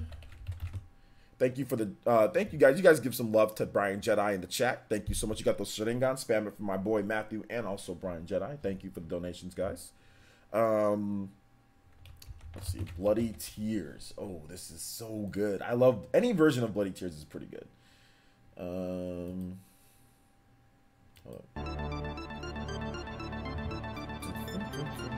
Sonic Generations was a $50 game too, I think. Yeah, so it hasn't been a $60 game, but I mean they try. I guess Mario and Sonic aren't going to the Olympic Games together anymore. Yeah, man, they're done. They're done. They're done, I tell you. OJ, do you think that Konami would ever remake some of their games like Silent Hill or Metal Gear Solid Twin Snakes? I think it's possible. I can never say never, but I don't know if it's gonna happen anytime soon. Let's see. I would love a better Sonic video game like Sonic Generations. I don't think Sonic Generations is better than the old Sonic games. Like, I don't think Sonic Generations is better than like Sonic 3 or Sonic and Knuckles. That's just my opinion. Let's see here. Sonic Adventure 1 and 2 are good games. I'm gonna have to. I mean, back when I played them, I thought they were good, but after replaying them, I don't think they were. They don't stand the test of time to me. They play very sluggish, and they have lots of bugs and glitches at times and stuff. And like, when I play other 3D games, 3D platformers, like, I feel that those are, like, for example, like Mario Galaxy. You know, I know that's not quite as old. I know it's newer, but like Mario, or even like Mario 64. I mean, some of the other Mario games, like, you know, like, man, they just feel like they're way better. But that's just my opinion. I know a lot of people will disagree. That people swear by Sonic Adventure, you know, 1 and 2. Let's see here. What's your favorite Square Enix and Monosoft character? My favorite Square Enix character is like Lightning or like Chrono. Probably Chrono.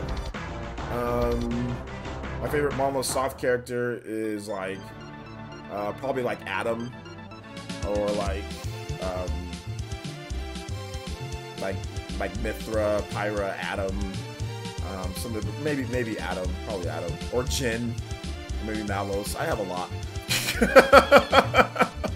The hands. Let's see here. The hands. The third says, "What Nintendo and indie property would you like to see crossover next?" Yeah. I don't know. Maybe like Shinin getting some cars from F-Zero. That'd be kind of cool.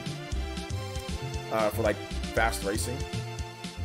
Brian says the OG Sonic cartoon did it back in the 90s. With the different powers you're talking about, like Chaos Emeralds? Yeah. Aiden Quinn says, I'm at the 9-hour shift. I forgot my headphones. Yikes. And for me, no. And Arcadia says, are you going to be streaming any PAX days? Yeah, tomorrow, guys, we are going to be streaming PAX 11 a.m. PT, 12 p.m. Eastern time. We will be streaming PAX, Borderlands, the Gearbox panel. We will be streaming that, so look forward to that on the channel. I will have posts on Twitter and also on YouTube. We'll be going live probably like 30 to 45 minutes early, talk about everything, getting some hype ready, playing music, whatever the case is. So look forward to PAX coverage tomorrow morning here in the West Coast, afternoon in the East Coast, and evening if you're in the super far East Coast. All right. Good question, by the way, because I would have forgot to talk about that. Let's see here. Net Power says, Idea Factory and Compile Hearts have been on the Nintendo Switch since 2018. They have a good relationship with Nintendo recently. The CPU of the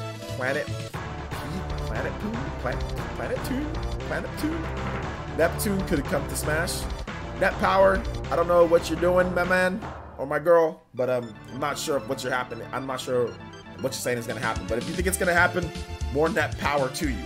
The Hands the Third says, players in Sonic as a $25 high quality title, that's a decent amount of content may work better. Exactly. If they make Sonic $29.99, super high quality 2D game, super detailed and high quality 2.5D game like a Bloodstained Ritual of the Night, I mean, that's gonna hold some water. That's gonna hold, or like a $40 game, even like a $40 game, like a Bloodstained, you know, like make it like that.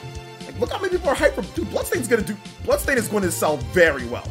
It is going to do gangbusters. Like, I can guarantee you Bloodstained's going to sell very well, you know? So, you should do something like that. Let's see here.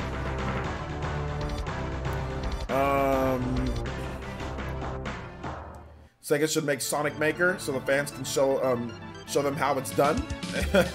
There's already a lot of Sonic creator things out there, though, if you really want to make Sonic games. But yeah, Sonic Maker would be dope. I think that'd be fun for people who like to create Sonic games.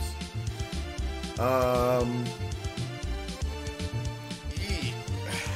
need to get like a new backpack here. This one's acting weird. Let's see here. Thoughts on the Borderlands teaser released earlier today? It seems cool, but I'm not a big fan of teasers, so I don't have anything other than, yeah, I'm looking forward to seeing what they announce tomorrow. I'm looking forward to the actual content. I don't look forward to teasers. I don't have much opinions on teasers. I like to talk about actual content, so I'm looking forward to tomorrow when they actually get some big reveals going on. I think Jordan Fringe is going to be there too, so yeah. All right, here we go. We got another $5 donation from Ibsters, my man, Renengan user. Shout outs to Ibsters. If you guys got those Renengan emotes, spam it for my boy Ibsters in the chat. He says, can you play Aquarium Park 1 from Sonic Colors 2? Hold up. Sonic Colors 2. Is there Sonic Colors 2? Sonic Colors, please. Also, do you think it's likely that Switch will get Borderlands 3 tomorrow, or the Switch will get the last gen games again? Yeah, let's go ahead. Let me answer your question first. Or actually, let's first get your music going. We've been playing this for 6 minutes, so thank you so much, Matthew Campos. I appreciate the banger. And Super Castlevania 4, fantastic music. So let's get your music going, and then we can answer your question. Aquarium Park. I think you meant, did you mean Act 2? Aquarium Park Act 2? I think that's what you meant. Alright. Okay, so, do I think Switch is going to get Borderlands 3? No. I don't think Switch is going to get Borderlands 3. I think Switch is going to get Borderlands 2. Or Borderlands 1. But I think it's going to get Borderlands 2. That's what I think. I think Borderlands 3 could eventually come to Switch, but I don't know if it's going to be announced day and date with the other versions of the game. So that's my thought process. Yeah, Sonic Mania was $20. The physical edition was $30. Let's see here. Even a nice 2D art style, like most recent Shantae would be cool for Sonic. I'd actually like, personally, I'd like a Sonic 4, but enhanced, like a better, way better than Sonic 4 art style. But that's just me. Dorkvin says, do you think Fire Emblem will see innovation and improvements just beyond better graphics? Absolutely. Absolutely. Wait till the game comes out. Brad and Jedi says, before Sega decides to make a new 3D Sonic game with some weird concept or whatever, they need to prototype Sonic's controls to death. Yeah, I agree. Morrow says, Sega should just make Sonic Maker. So, okay, I already read that. Yeah, absolutely. Yeah, we talked about that. Aron says, can you play Apocalypse Apocalypsis. Noctis, Final Fantasy 15. Absolutely. Thank you so much, Arlen. Thank you for the multiple donations tonight. I appreciate that. You guys give some love in the chat there. And Jetty's almost done. Man, you guys have been beating the crap out of Jetty about the stream. y'all been beating the crap out of him. Who's gonna knock him out though? Got about how much HP left? Got about 144 HP left. Yo, shout outs. Jetty's been getting the one too. Shout outs. Let's see here. So yeah, we'll play that music right after this one. Thank you for the donation. All right, take it easy, Jumpmon. Thanks for coming out to the stream, dude. I appreciate you coming out to the stream. I really do. Thank you, and thank you for the donation, man. Your support as a elite ninja here in the village is always appreciated. Thank you for coming out. So yeah, Ipsters. I think really to kind of go back onto like what Ipsters was saying. I think really that's what's really just gonna happen with them. With Borderlands. I think they can eventually come, but it's just, I don't know, I just think they're gonna do PS4, Xbox One. Oh, and PC. PC first. PC. And then Borderlands 2 will come to Switch, and obviously people are not gonna be happy with that, but it is what it is. I'm gonna get Borderlands 3 on the on the Xbox One, and then I'm gonna get Borderlands 2 on the Switch. I'm gonna buy both. It's a bit, it's a tad loud. Nobody's complained about the music so far. Okay, let me turn it down a bit. Sorry about that, guys. If the music's loud or anything, you guys let me know if the music's loud. Matthew Campbell says, how much longer are you streaming for? Also, have you touched the Vita since you got it? Yeah, I've played a little bit of Vita since I got it. I played a little bit. I'm going to be streaming for another 30 minutes. Another 30 minutes of questions. Is it still covering my voice? Or is it not? Which one? I turned it down. I turned it down on both ends, so it shouldn't be covering my voice anymore. The handsome collection for the sound was fine. Okay. The handsome collection for the Switch would be cool. They remastered that. Okay. The handsome collection would be fine. Okay. Yo, what's up, Geek? OJ, what's the scoop? I think you came in super late. We already talked about it quite a bit. Neil Blitz, this sound good? Okay, Geek, what's good, man? MFS gameplay says, questions, could you and Super Metal Dave stream when Nintendo reveals the new Switch? You guys' reaction to the Switch 2 years ago was too funny. If Dave wants to stream with me, I'd be more than happy to, but I don't think Dave wants to stream with me. But I'd be more than happy to stream with Dave. Avedon with the $2 donation. Thank you so much, Avedon. Appreciate that. Shout outs to the Shimmy. Shimmy with the Streamlabs. Shimmy. He says, can you play Ken's theme from Street Fighter 2? Also, I'm going to roll out for the night. Got to work on this vid. All right, take it easy, Avedon. And absolutely, we can play some of that after. Although, since you're rolling out for the night, Aaron, I don't know if you're leaving, but let's get this last music before Avedon bounces. So we'll play the Apocalypse or whatever it is from Final Fantasy. We'll play that right after this. But since he is dipping, let's just play this real quick for Avedon. Ken's theme, Street Fighter 2. Thank you for the $2 donation, though, man. I appreciate that. The original theme. All right. Let's see here. What games have you been playing aside from Smash and Valkyria Chronicles 4? Really just a lot of Smash and Valkyria Chronicles 4. I was playing some Soul Sacrifice too, though. Let's see here. Anarcadia says, do you think Nintendo will announce anything themselves at PAX East? Or the other companies just announce stuff for Switch? Other companies will just announce stuff for Switch. I don't think Nintendo's going to announce anything. The Handsome Collection has Borderlands 2 and the pre-sequel, loads of DLC, I believe you see. I believe you see. I already, Deadlock 7, you don't have to tell me about the Handsome Collection. I have the Handsome Collection, and I've played it. I have uploaded videos on this channel. I've played the Handsome Collection already, and I know all about the Handsome Collection. I'm a Borderlands fan. I've played every single one. I've beat all of them. So, I mean, like, you don't have to tell me about the Handsome Collection. I know all about it, dude. So, yeah. We'll see if we'll see the Handsome Collection or not. We might just see Borderlands 2. We might see the Handsome Collection. We have to wait and see. If they remaster, the Handsome Collection is already the remastered games. So,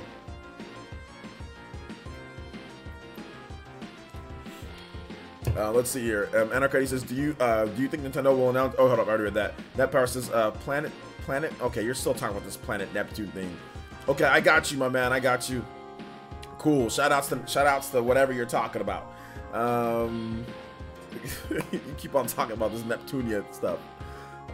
You're really into that. But all right, man. I'm done talking about it. Music is too low. See, now the music's too low. Damn audio levels.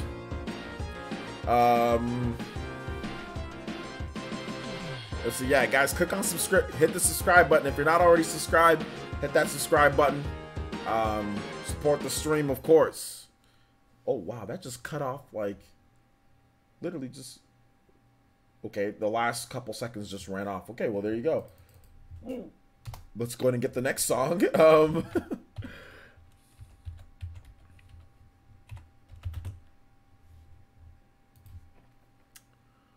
Okay. Here we go.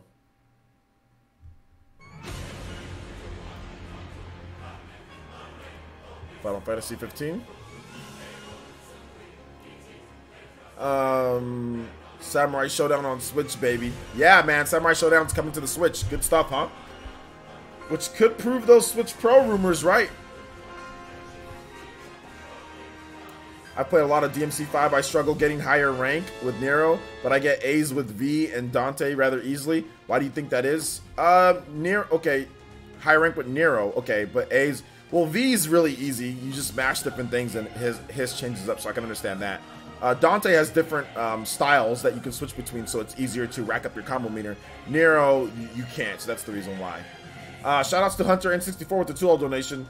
It says, please play Final Fantasy VII underneath the rotting pizza. Alright.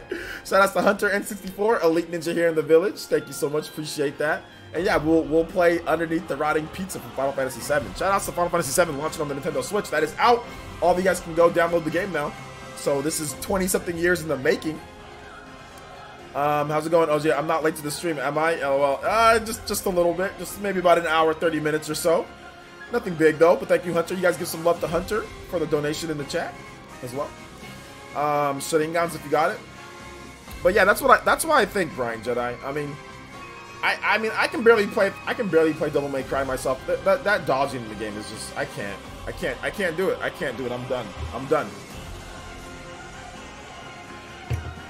Until they pass that dodge and I can't play. So I might not beat the game. That dodging is just too much for me.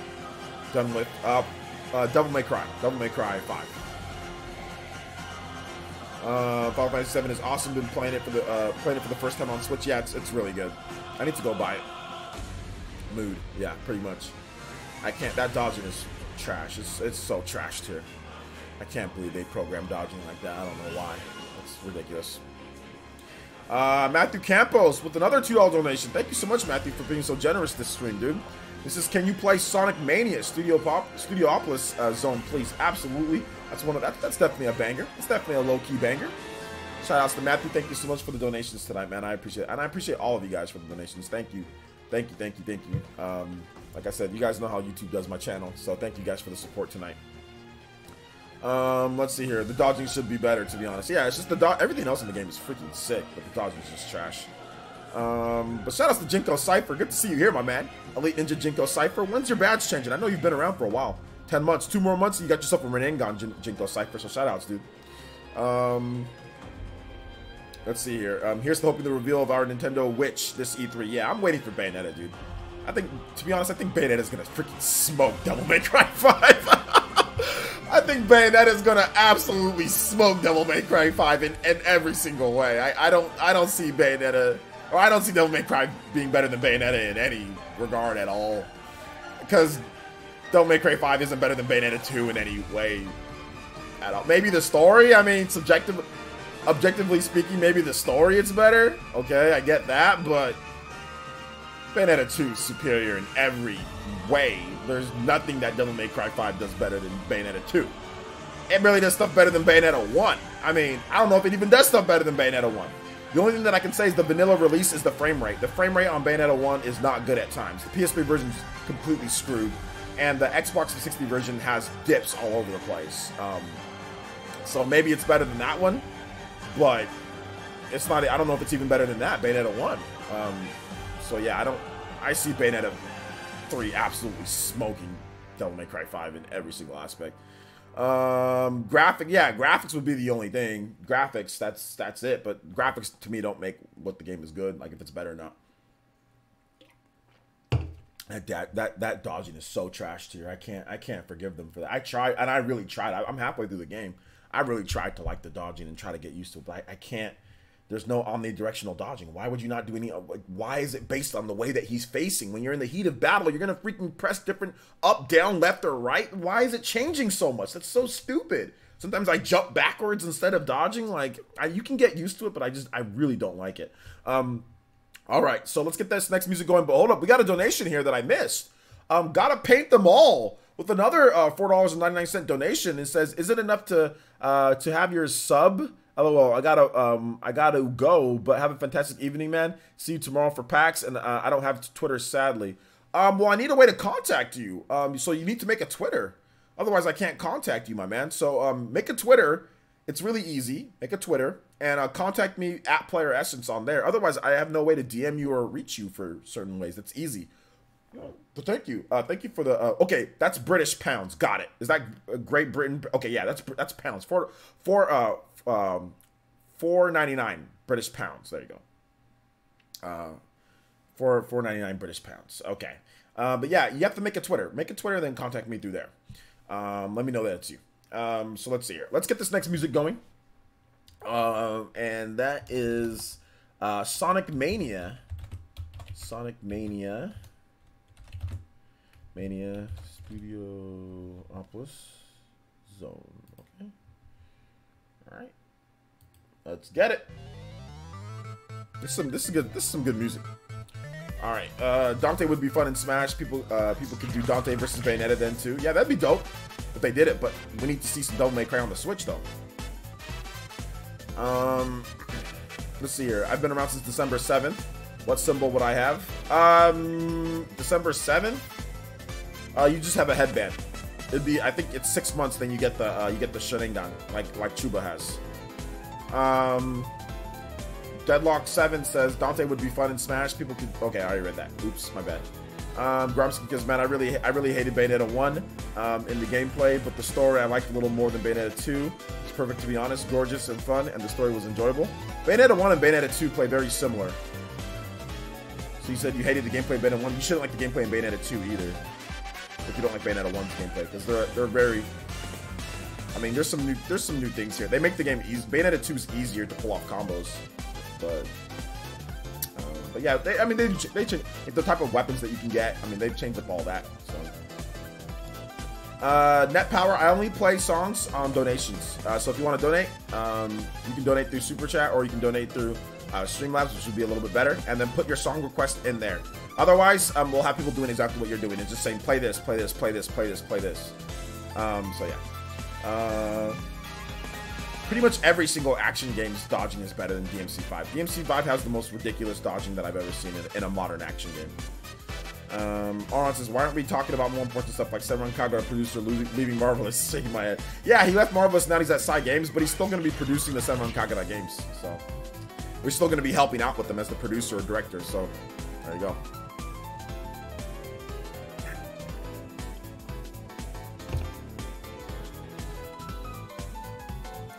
Bayonetta 1 felt like I was breaking my fingers when I had to mash those buttons. Yeah, but in terms of like the gameplay mechanics, how the battle system and combat, a lot of it's the same. There's some differences, but yeah.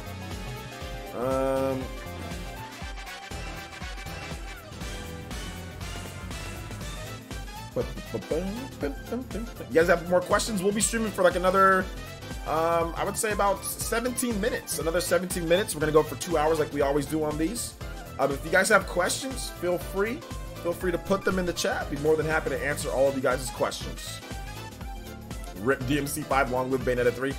Bayonetta 3 is gonna smoke it. It's gonna be. I can't wait. I can't wait till Bayonetta comes out because people out here trying to talk about, oh, this is the greatest action game ever made. And I'm like, bro, Devil May Cry 5 isn't even better than Bayonetta 2, and it's like not even close. Like Bayonetta 2 is a much better action game. Bayonetta 2 has Witch Time. Bayonetta 2 has omnidirectional dodging. Bayonetta 2 has dodge offset. Bayonetta 2 has weapons on your hands and on your feet. Bayonetta 2 has it has so many more things. Bayonetta 2 has online multiplayer. Bayonetta 2 has connected online multiplayer with the single player. So you can go earn halos in the multiplayer, and it has like a bloody pal. So you can play that by yourself, you know? You can play that by yourself, like a bloody pals, and you can play online with a friend. And then you can take those halos from there and transfer it over to the single player game so you can buy things. Bayonetta 2 does literally everything better than Devil May Cry 5. And that Bayonetta 2 is a 2014 game. You know what I'm saying? Like, there's barely anything in Devil May Cry 5 that's better than Bayonetta 2. And Bayonetta 3 is going to smoke it. It's not, like I said, it's not even going to be close. I'm a huge Bayonetta fan. And I love Devil May Cry 2. I mean, hold up, that sounded weird. And I love Devil May Cry as well, the franchise as well. I have all of them. You know, I have all the Devil May Cry games. I've played them all. I like them. I really do. But man, like, it's not even close. Bayonetta 2 still to this day is still the king of, or she's the queen of action games, in my opinion. In my opinion, at least. Of course, everybody's free to disagree. There's a lot of people out there that think that Devil May Cry is better, which is fine. Fine by me. Let's see here. The differences are absolutely slight. I also feel like it was an AI thing. Also, the challenges I find more reasonable. Also, I meant to say that I did enjoy the story a lot more in 2. Okay, I can see what you're talking about there, Gromsky. Absolutely, with everything that you just said here when it comes to Bayonetta 1 versus Bayonetta 2. Absolutely. Absolutely. God of War. God of War is not really an action game anymore, Evil Morty. It's not like a stylish action game, like where you're air comboing people. To me, God of War feels more like I don't know. It feels more like just like a weird Bloodborne, like a more actiony, like a little bit more, not even more actiony, just like it feels like a Bloodborne type of weird combat, grounded, like you can't jump, you know, like it doesn't feel like action like Bayonetta and Devil May Cry and games like that, like the stylish action. God of War used to be that. It used to be in the conversation. I'll put God of War 2 and God of War 3. Those are some of my favorite action games out there. I definitely like God of War more than I like Devil May Cry. The old God of War, I'd probably say that I like God of War 2. I like that more than I like any Devil May Cry game. So I will put that one above any Devil May Cry that I've played, that, you know. But God of War now, in today's God of War is definitely something different. It's not what it used to be, which is fine. I think more people like the new God of War now than than the old God of War. So yeah, it's like it's hard to describe it, but it's like a Dark Souls type of weird. You know, it's hard to describe. I mean, I think that makes God of War good, because there's not really. It's hard for me to describe exactly what God of War is. It's kind of its own thing of action game, you know, or adventure thingy. I don't know how to describe God of War. I have no. I guess we can call it an action adventure game. It's its own little thing because of what you can do in the game. It's weird. The way that it plays, because it has less options than a Bloodborne. It has way less options than a Devil May Cry and all that. But then again, it's not like a beat 'em up, like a random beat 'em. There's more options than that. So it's like some type of weird Dark Souls-y action game. I'm not sure. All right, shout out to Katana Riku with a doll donation. It says, "Can you play Bayonetta 2 main theme? If not the lyric version, the Smash version is all good." Yeah, we can play the Bayonetta 2. Bayonetta 2 theme. We can play the Smash Brothers. Tomorrow's Mine,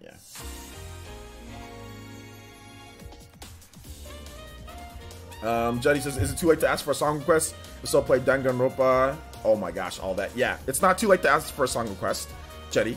You're the homie, and you're an elite ninja, so of course, it is not too late at all. We will play it right after this music here. Seems like Darkside. Yeah, Darksiders type of thing. I'm not really sure, dude. But no, but even like Darksiders has like air combat though, like aerial. Like Darksiders 2 has like aerial combos and things like that. So I don't know. Bless. Let's go. Oh man. Makes me want to play Bayonetta 2 after this live podcast. Yeah, I know you're a big Bayonetta fan too, dude. Bayonetta 2 has a freaking mecha part. Yeah, it does, and that part's freaking awesome, dude. I love that part. Hunter N64 says you forgot to play my track. I did forget to play your track, Hunter N64. Let's stop this and let's play your track. Sorry, we'll get back to the Bayonetta, guys. Give me just a second. I forgot to play Hunter N64's track. Because it was underneath the rotting pizza, and I find that like sacrilege to talk about rotting. Who would let a pizza rot? You know? So to me, I think that's the reason why I missed it. Because I was so appalled with somebody that would actually let a pizza rot.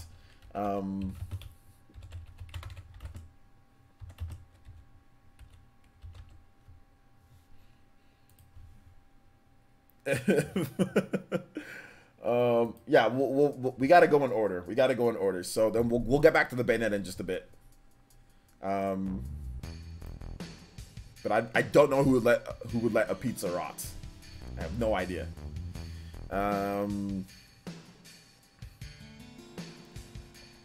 Let's see here.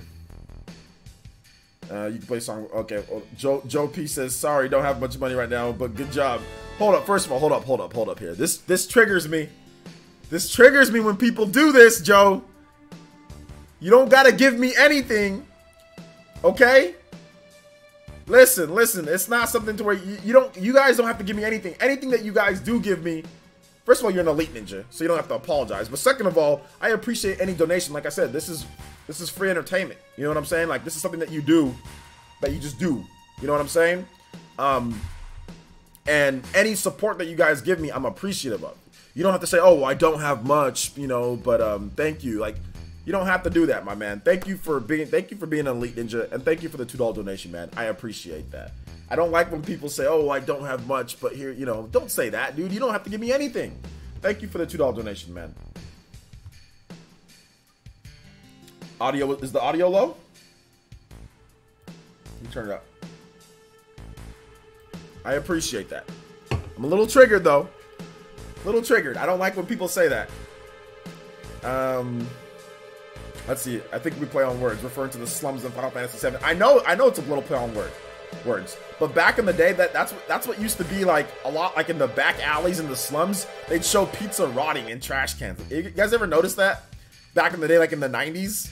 Like, whenever you saw, like, nasty alleys or, like, there was always, like, a rotten pizza, you know, like, in a trash can or by a trash can or something like that. It was Ninja Turtles, too. Like, that was always the theme in the slums. There has to be at least one rotting pizza underneath or behind a trash can or in the trash can, like, and I never understood that. When I was a kid, I was like, who left that, like, I was like, who left that pizza there? Yeah, Spawn, the movie Spawn, Jada, okay, there you go. Where the devil clown or the fat devil clown eats the pizza or whatever. And I'm always thinking, like, who left that pizza there? That's what I was saying when I was a kid. I was like, who would actually throw away a pizza? Because back when I was a kid, when we got pizza, it was an event. You know what I'm saying? Like, when we got pizza, dude, the best thing, here's the great, where I thought that the days would never end. You come home from school on Friday, Pops gets home, you're playing your games, and my dad would sometimes say, hey, you guys want to go rent a game? And we're like, oh, heck yeah, we get to rent a game this weekend. He's like, oh, and we'll grab pizza too, because there used to be a Little Caesars and a Video City right next to each other. And that's when I would like faint. I'm like, ah! I get pizza! And I get to rent a video game. That was like the greatest thing ever. Pizza's my favorite food. So, it was always great. It was always great, man. Shout outs. Yo, Ogechuku and Wenye, yo! With the almost Toby Blaster Konohamaru sweeping through the village. Yo, shout outs. Ogechuku, what's up, bruh? Says, what's up, OJ? Been a minute. Thank you for all you do. What would you call a game that combines Game of Thrones and Dark Souls? I would call it a game of souls. Get it? Yeah, I get it. Also, do you have any anime recommendations for me to watch? Yeah, My Hero Yu Yu Hakusho, Hunter x Hunter, Dragon Ball Super, Naruto Shippuden. Watch all of those. All right, Gundam Wing. Also watch Gundam Wing. All right, let's get back to this Bayonetta music, but thank you. You guys give some love to Ogochuku and Wenye in the chat. Thank you so much for the $10 donation. Shout out to that Konohamaru sweeping through. appreciate that, my man. I really, really do. And thank you for your support to Player Essence. Together, we will make Player Essence a better place for the Ninja Village. We're getting bigger and bigger, though. We expanding a bit. All right, so let's see here. Let's see, people don't donate early. What are you talking about, Brian? Let's see here. He friends, I'm having a hard time beating Ken on Smash. Who's the best in taking him out? Drone Crusher, bruh. You should just use whoever you're good with to take him out. I don't know. Aren't you like the best Toon Link in the world? So you should have no problem taking out a CPU Ken. Let's see here. Let's get this music going though. Bayonetta main theme. Bayonetta 2 main theme. So yeah, Toon Link. That should be your guy, right? We'll play the lyrics version. Tomorrow's mine. Let me know how it sounds though.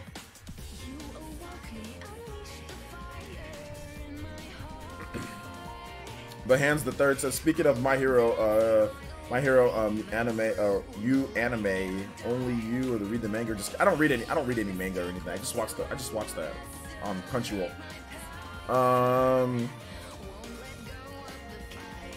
Let's see here. Just had pizza plus wings, best combination. Yeah, I'm not big on pizza and wings. If I'm eating wings, I just like to eat wings. If I'm eating pizza, I just like to eat pizza. But I can see why people like the combination of pizza and wings. But yeah, I like Wingstop. Wingstop is absolutely delicious. If you have a Wingstop and you haven't been there in your town, city, whatever the case is, village, go to it. Wingstop is really good. Cheats. Still going. I keep going. What's the decision about the Pro? Well, there is no decision about the Pro. I was simply getting you guys' opinion on the Pro. So we don't have any decision. But keep going. If you have some more thoughts on the Pro, please. We can round out the stream. We got 4 more minutes left on the stream. So, yo, the Epic with that $2 donation says, "Hey OJ, I hope you're having a good night. My resolution comment earlier would mean that they would have to take the step to make the Switch powerful enough for 1440p. Okay, that's what you're talking about here. Okay, well, I'm not sure if it will be though, dude. I'm not sure if it will be. But shout outs to Epic or Tyler. Sorry." Tyler Epic. My bad, homie. I got your name wrong. Tyler Epic 7016. Thank you for the $2 donation. Okay, if that's what you meant, my bad. I misinterpreted what you're saying. I just don't know if they're going to go up that high, you know. But we'll see. Keep going. What is your thoughts on what would the Switch have to do 1440p native? What type of chip would they have to do? We can extend the stream we can extend the stream a little bit to talk about this. You guys are being very generous today, so I appreciate that as well. What would they have to do? What would be the key or whatever?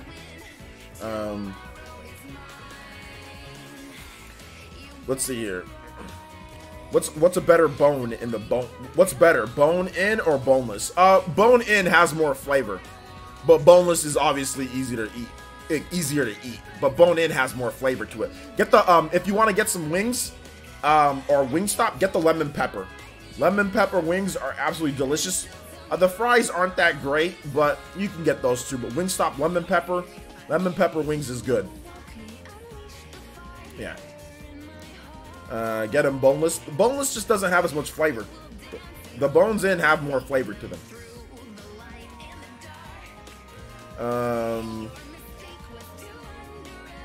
Like boneless is for like kids, like for like little children. Like back when I take my daughter to Wingstop, she'd get the boneless because it's easier for her to eat, you know. But no, I can see why people like the boneless too, though. I mean, they're easy to eat. They're easier to eat, you know. Let's see here. Honestly, I love lemon pepper ones, but yeah, the fries aren't the best. Yeah, they're not the best. They're not horrible. They're just not the best. I mean, I like fries from like Jack in the Box fries are way better. All right, so keep going. Has some comments on this. Let's see here. Hold up. Personal opinion alert. If it ain't Buffalo, it ain't wings, baby. All right, let's go. I still haven't been to Buffalo Wild Wings. We have a big old Buffalo Wild Wings here in my city, and I still haven't went yet. People say it's pretty good. Anybody been to Buffalo Wild Wings? Is it any good? Keep it going says, let me think. I think we can get a 12 nanometer 512 CUDA Core Pro if they want to keep that chip. It would be about Xbox One level with using the using NVIDIA's latest cores. Yeah, but how keep going? How expensive would that be? Keep going. Just for Switch games, not much. The 12 nanometer, 512 CUDA core, and some more RAM. I can calculate the memory. Give me a moment. Okay, cool. More bandwidth to go with the RAM. So how much RAM? Like, what would be like the system? What would be the system itself?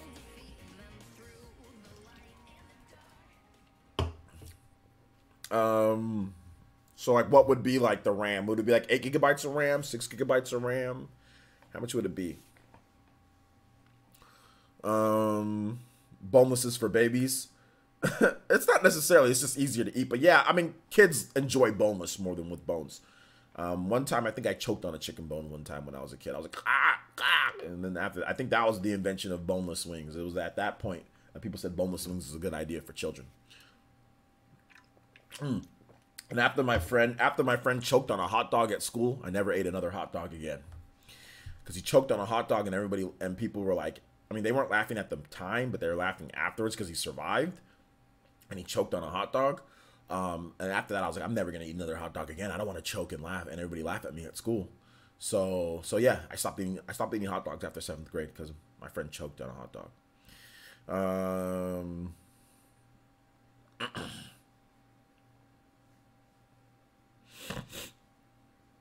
Let's see here. What's your favorite Saturday AM show growing up?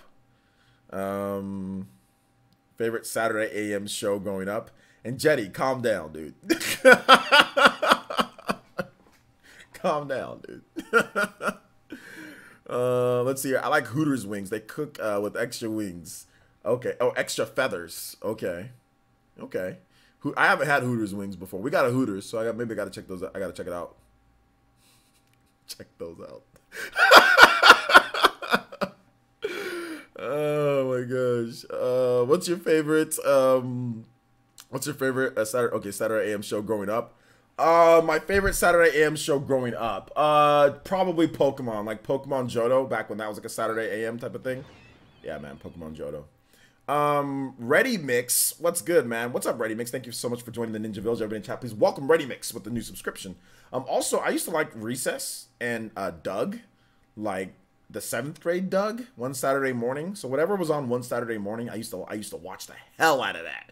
So Recess might be like my favorite. Recess, Doug, and just the crap that was on one Saturday morning, stuff like that. What's my favorite film of the 90s? Favorite film of the 90s. I think Remember the Titans was that early 2000s or 90s? One of those two. Shout out to Master Dragon. Thank you so much, Master Dragon, with the host. Appreciate that. Let's see, the real 90s, though. I'm not really sure. What's my favorite movies in the 90s? I like Spawn. Spawn was really... I'd probably say Spawn when I was a kid. That was like one of my favorite movies in the 90s. Or Men in Black. Yeah, Men in Black. Men in Black was really good. Or Lion King. So, yeah, Lion King, Men in Black, Spawn. Probably those 3 movies were like my favorite growing up as a kid. Yo, what's good, Juan? Good to see you here, my man. Good to see you here. Saturday cartoons, good times, man. Yeah, good times, man. Good times. I've been to Buffalo Wild Wings. Okay, I like it better than Wingstop personally, but I think they're a little more. Okay. Brent says to match Xbox One, I don't see it selling less than $450. Okay, keep going. Is that true? What would be the price? Keep going. Says generally 1080p games using deferred rendering uses about 300 megabytes. So I'll say 1440p might be about 400 to 500 megabytes. So about 150 megabytes of RAM at least. Bandwidth is more the issue. Okay. All right.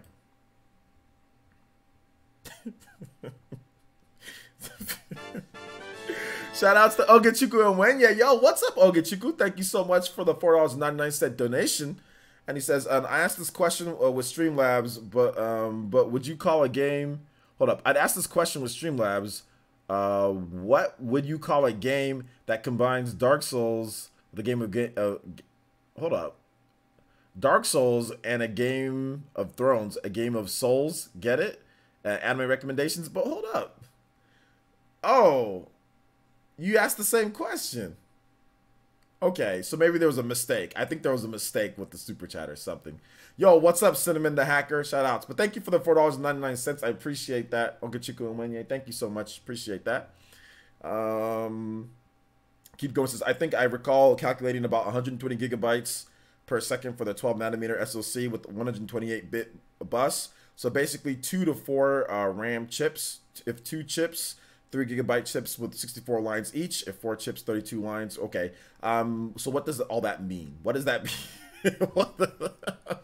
What does that mean? Keep going. What does that mean? Put it in terms to where we can all understand. Like, what would that mean for the price of the system? And like, put it like, okay, put like the RAM, and then put like how much RAM it would have, and put like what chip it'd be using. Do it like, put it in basic terms for us. It's hard to say. It's hard to say cost. 12 nanometer is proven and not cutting edge anymore, so I think they can do 350. Okay, thank you. 350. Yeah, I did also like Daria. Yes, Daria was a really good show when I was growing up as a kid.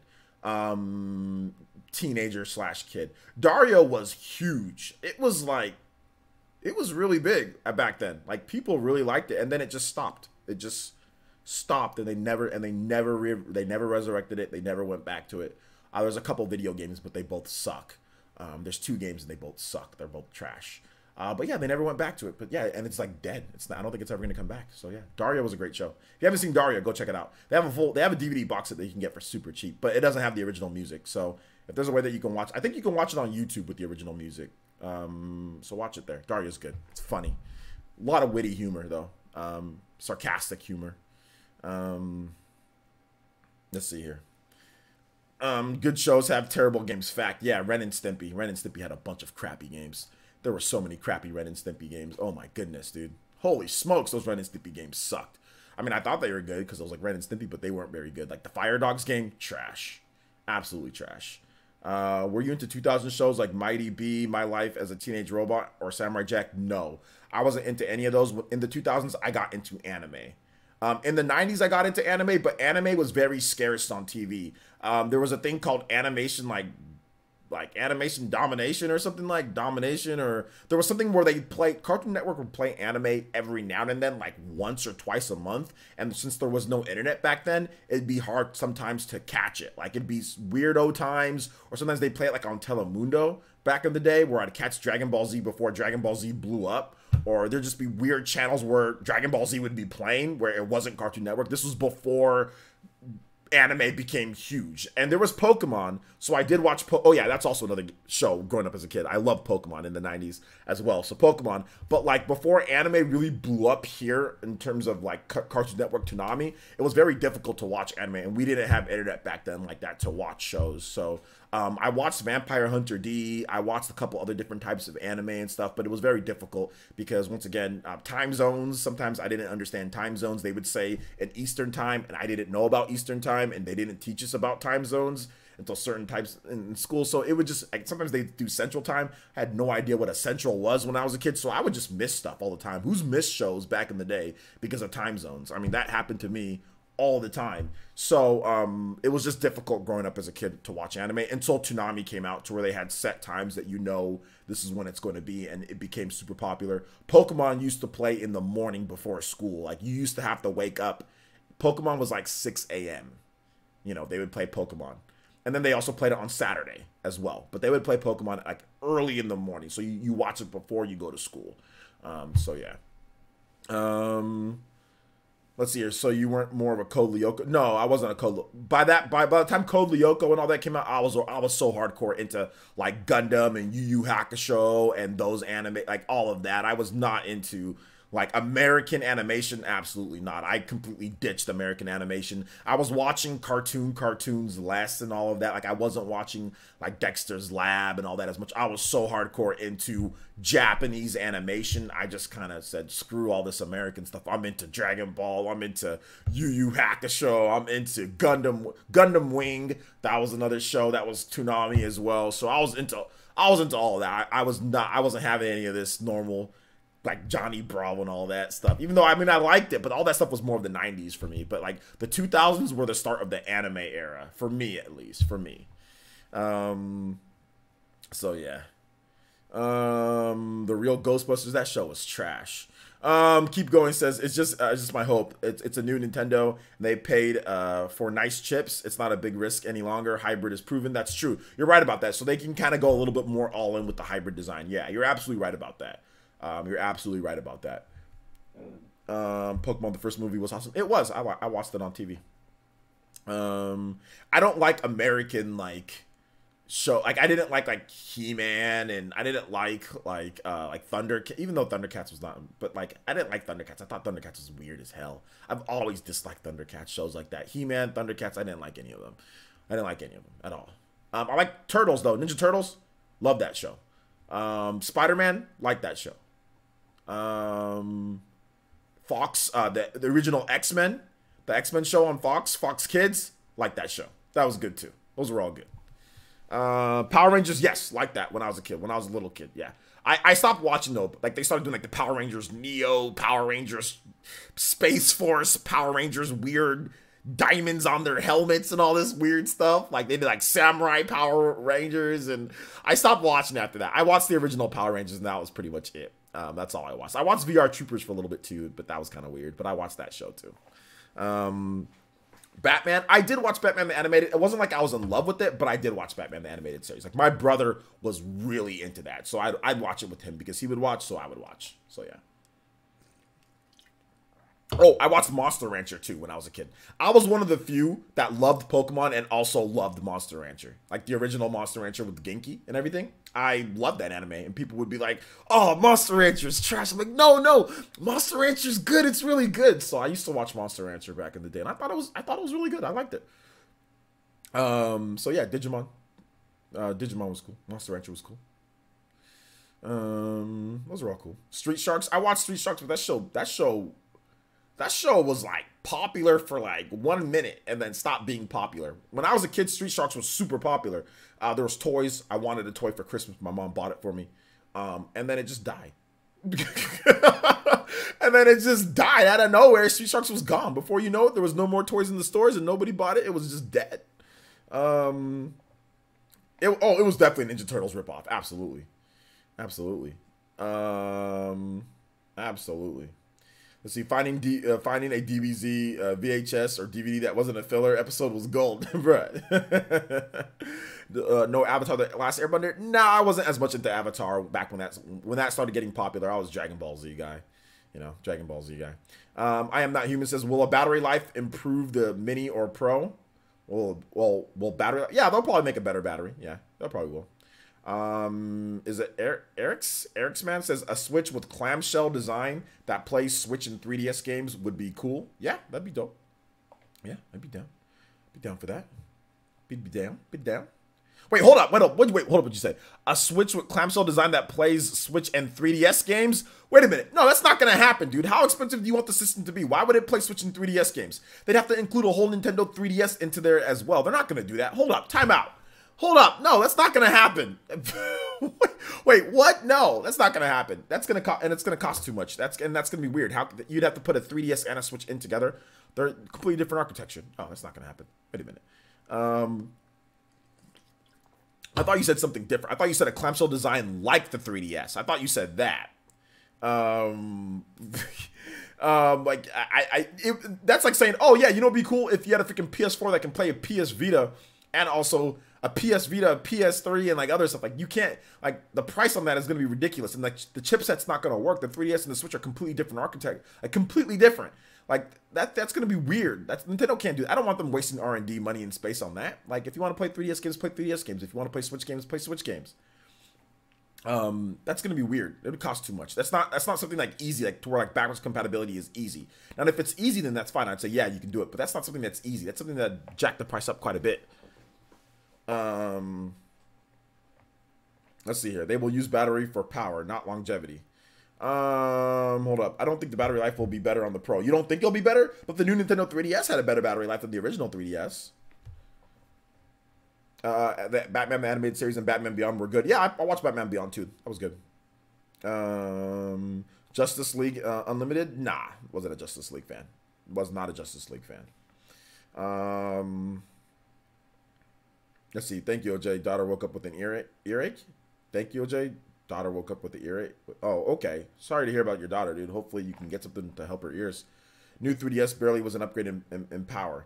Okay, but people are saying the new 3DS is a big upgrade. Like, what are you... Here's the thing. Like, keep going.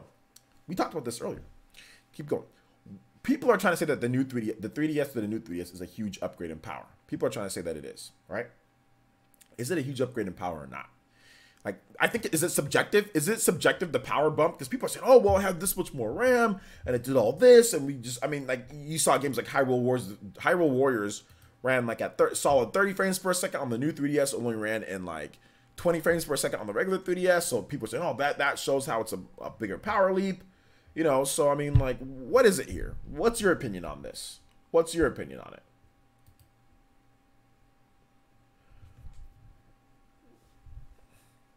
Deadlock 7 says they will improve battery life for sure. Okay.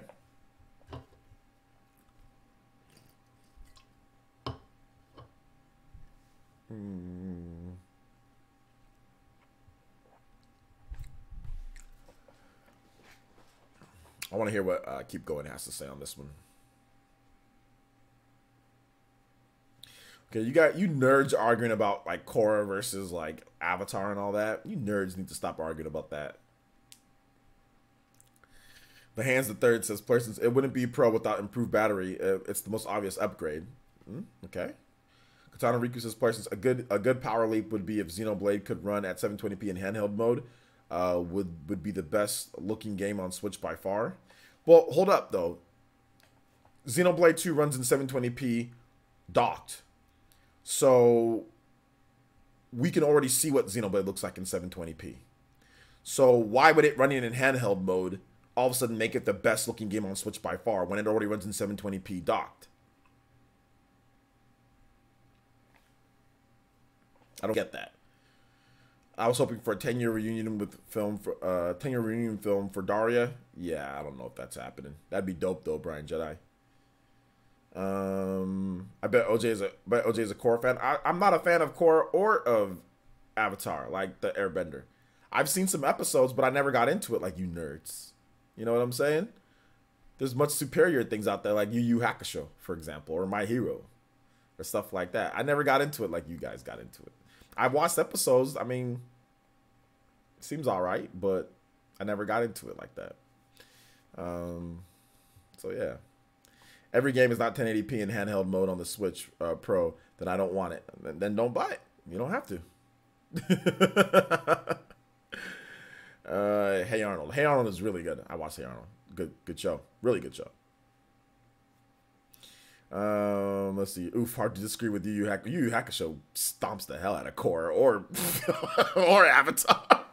Completely curb stomps both of those shows. Completely curb. From what I've seen quite a number of episodes of, and like I tried to watch it. I was like, okay, let me try to get into this. Everyone's talking about Avatar, so I watched multiple episodes. I just never got into it. But I can tell you, Yu Yu Hakusho curb stomps both of them. Like, Yusuke putting that spirit gun to him, like, bow. 2 words, Cowboy Bebop. You know what? Here's the thing. I know people don't like to hear this, but I actually like, and I know people don't compare these two, but I'm actually a big Outlaw Star fan. I actually like Outlaw Star more than Cowboy Bebop. So yeah, I like Outlaw Star. Rugrats and Wild Thornberries. Wild Thornberries is trash. The people in that animation look ugly as hell. But Rugrats is dope. Wild Thornberries is weirdo. That dude with the big ass nose, Nigel. Nigel's like big old huge stupid looking nose, dude. Like he looked like he about to sniff everything in the world with Wild Thornberries. Why is his nose so damn big? I never understood why is his nose so big. And it's just like in the animation in that show, the drawings look stupid. Why is that little girl so ugly? Why is her hair like that? I mean, I don't understand what that show was about. I never liked it. I never liked it back then, and I watched the hell out of that show. Never liked it back then. Don't like it now. Talking to animals and stuff. Get out of here. Smashing big stupid looking nose, man. Like this show was dumb. Rocket Power was the worst Nicktoon. Rocket Power, Rocket Power. The problem with Rocket Power is that here's the reason why I said it. Like Rocket Power made me mad jealous because they were kids and they were like freaking X Games level in every single sport. Why were they so good? Why were they so good in every single sport, in every single extreme sport? 1 week, 1 episode, they're out here snowboarding. It's freaking Shaun White. The next week, they're out here skateboarding. Tony Hawk. The next week, they're out there rollerblading. I don't know any popular rollerbladers, but they're X Games level. Like, they were just too good in every single thing. And then the show was just dumb. The show was just had some dumb plot lines in it. So that's what I don't like about Rocket Power. I tried to like it because I learned to skate around the same time. So it was my target audience, you know, the 10 to 12, 13, 15, like somewhere in that range. So I was the target audience for that show, but I never clicked with that show. Never clicked. And it was literally my target audience. But yeah, never clicked. I liked Korra, but nowhere near as good as Avatar. I agree with Yu Yu Hakusho and Inuyasha are better than both, but I agree with you with Outlaw Star greater than Cowboy Bebop. I mean, like, I'm not even trying to say that's like so much better or anything. Like, I just liked Outlaw Star more than the episodes that I watched of Cowboy Bebop. So yeah. Jimmy Neutron and Danny Phantom, those are for people who drink a lot of milk. If you drink a lot of milk or if you drink a lot of juice and your pee is dark, you probably like those shows more than anything else. So yeah. Sorry, mate. Had to unsub after that comment. After which comment? Which one? Which one, Aaron? Like I said before, Avatar is the best non-anime show out there. Oh, I don't doubt that. No, I don't doubt that. Avatar is probably really good. It's probably really, really good. I just didn't get into it myself. But from what I've heard from other people, yeah, absolutely. It's not like there's anything that I can point that's wrong with Avatar. I just personally don't like it, like, as much as, I mean, it's not bad. Like, I don't think it's bad. I think it's fine. It's just, I'm just not into it. That's it. So yeah, let's see here. The Rocket Power kids made you feel bad for trying the skating when they were yeah, they made me, like, they were way too good. They were way, way, way too good for how young they are. There were no, I mean, even like Ryan Sheckler, like, back then wasn't as good as them. You know what I'm saying? Like, Ryan Sheckler was like the best prodigy kid skater since like Rodney Mullen or something like that. You know what I'm saying? Or since Tony Hawk. Like, there wasn't really a kid better than Ryan Sheckler. And even Ryan Sheckler couldn't do what these kids were doing. You know, anybody who knows skating knows Ryan Sheckler. I mean, he's older now, but back then he was like a prodigy kid skating, and even he wasn't as good as them. These were like the greatest 11-year-olds in the history of action sports. Like, it was ridiculous. They out here on full ramps doing freaking 900s and backflips and all. And like, how are they so good at that age? It made no sense. Like, Ryan Sheckler wasn't even that good. So it pissed me off. I'm like, so I'm watching Ryan Sheckler skate, and he's sponsored. He's a good skater, and he's not even doing half the stuff that they're doing. So I'm like, this show's dumb, and I'm pissed because I can't get as good as them. So yeah, let's see here. I tuned into OJ talking about people with dark pee. What the hell am I missing? You said I'm something for that juice this. Oh, well, Jimmy Neutron and Danny Phantom were the show of the modern era. Yeah, but I'm just saying, if you really like those shows, you probably drink a lot of milk or drink a lot of juice, and you don't hydrate yourself properly with like some iced tea or with some, you know, or with some water. You probably drink a lot of juice or a lot of milk. And Capri Sun might be your second beverage of choice, like the light Capri Sun, if those are your favorite shows. If those are your favorite shows, you definitely drank a little bit too much milk. Whole milk, 2%, thick. You were drinking a lot of that, okay? I can guarantee you were drinking, if you like Jimmy Neutron a lot, like more than some of these other shows, you were drinking a lot of milk or a lot of real juice. Not purple stuff. You were drinking real, like 100% juice, the thick stuff. Like I said, dark pee to where it hurt, almost where it hurts, like when you pee. Yeah, you were drinking a lot of that. You were drinking a lot of that, and you had a lot of tech decks too. You had a lot of tech decks, and you were drinking a lot of milk at that time. Psycho Pie says, damn, players Jimmy Neutron and Danny Phantom were good shows. I'm not saying that they weren't. Does milk taste good? But yeah, milk's good. Does juice taste good? Sure. I'm just saying you were drinking a lot of it. I'm not saying the shows are bad. I'm not saying the shows are bad. All I'm saying is that you're probably playing with tech decks and drinking milk and watching Danny Phantom or watching Jimmy Neutron or something. Like, you're probably doing all of those at the same time. You probably came home from school, got out your tech deck, got a big, nice, thick glass of milk, had a ham sandwich with a lot of mayonnaise on it, okay? Mayonnaise, American cheese, mayonnaise, and ham, got a glass of milk, got your tech deck, and watched. Don't act like this isn't describing some of you guys out there that like this show at that time period. Let's just be real here. Let's just extra mail. Can we be real here? Can we be real here? What story is this? He said, I've done none of that, I'll have you know. Don't lie. Don't lie to me. Don't lie to me. Don't you drink V8 juice, OJ? I drink V8 Fusion because I need to get my fusion of vegetables. It's vegetable juice and it's fruit juice. It's like real, you know, fruits. So I get my servings of fruits and it's vegetable juice mixed together. It's not just straight like fruit juice, you know, it's vegetables and fruits mixed together. And it's V8 Fusion Light. So it's not the sugary where they bombard it with added sugar. It's the V8 Fusion Light. The whole freaking bottle's like this big and it's 300 calories for the whole bottle. You know, like if you drink juice with a bottle of this big of actual juice, like the normal juices that you get in there, the calories are going to be way higher than that, you know. So it's a light, it's watered down, it doesn't taste like regular juice. So yeah, man. Let's see here. You said that's the same thing. I used to think of people who like Rugrats. Anybody who watched that show wasn't in diapers and still had issues. Yo, let me tell you something about Rugrats though. No, Rugrats is not in that era. Rugrats is not in that era, man. Rugrats, that show's dope. The reason why Rugrats is dope. Rugrats had a lot of adult jokes and a lot of older jokes mixed into it. It actually had some stuff that you couldn't play today in front of kids, that you probably wouldn't want to see your kids, and actually some really weird stuff, like some stuff that I don't even want to talk about because it involves babies. You know what I'm saying? But at the time as a kid, it was funny. But I'm not gonna talk about some of the stuff there. But that's the reason why Rugrats was dope. There was some.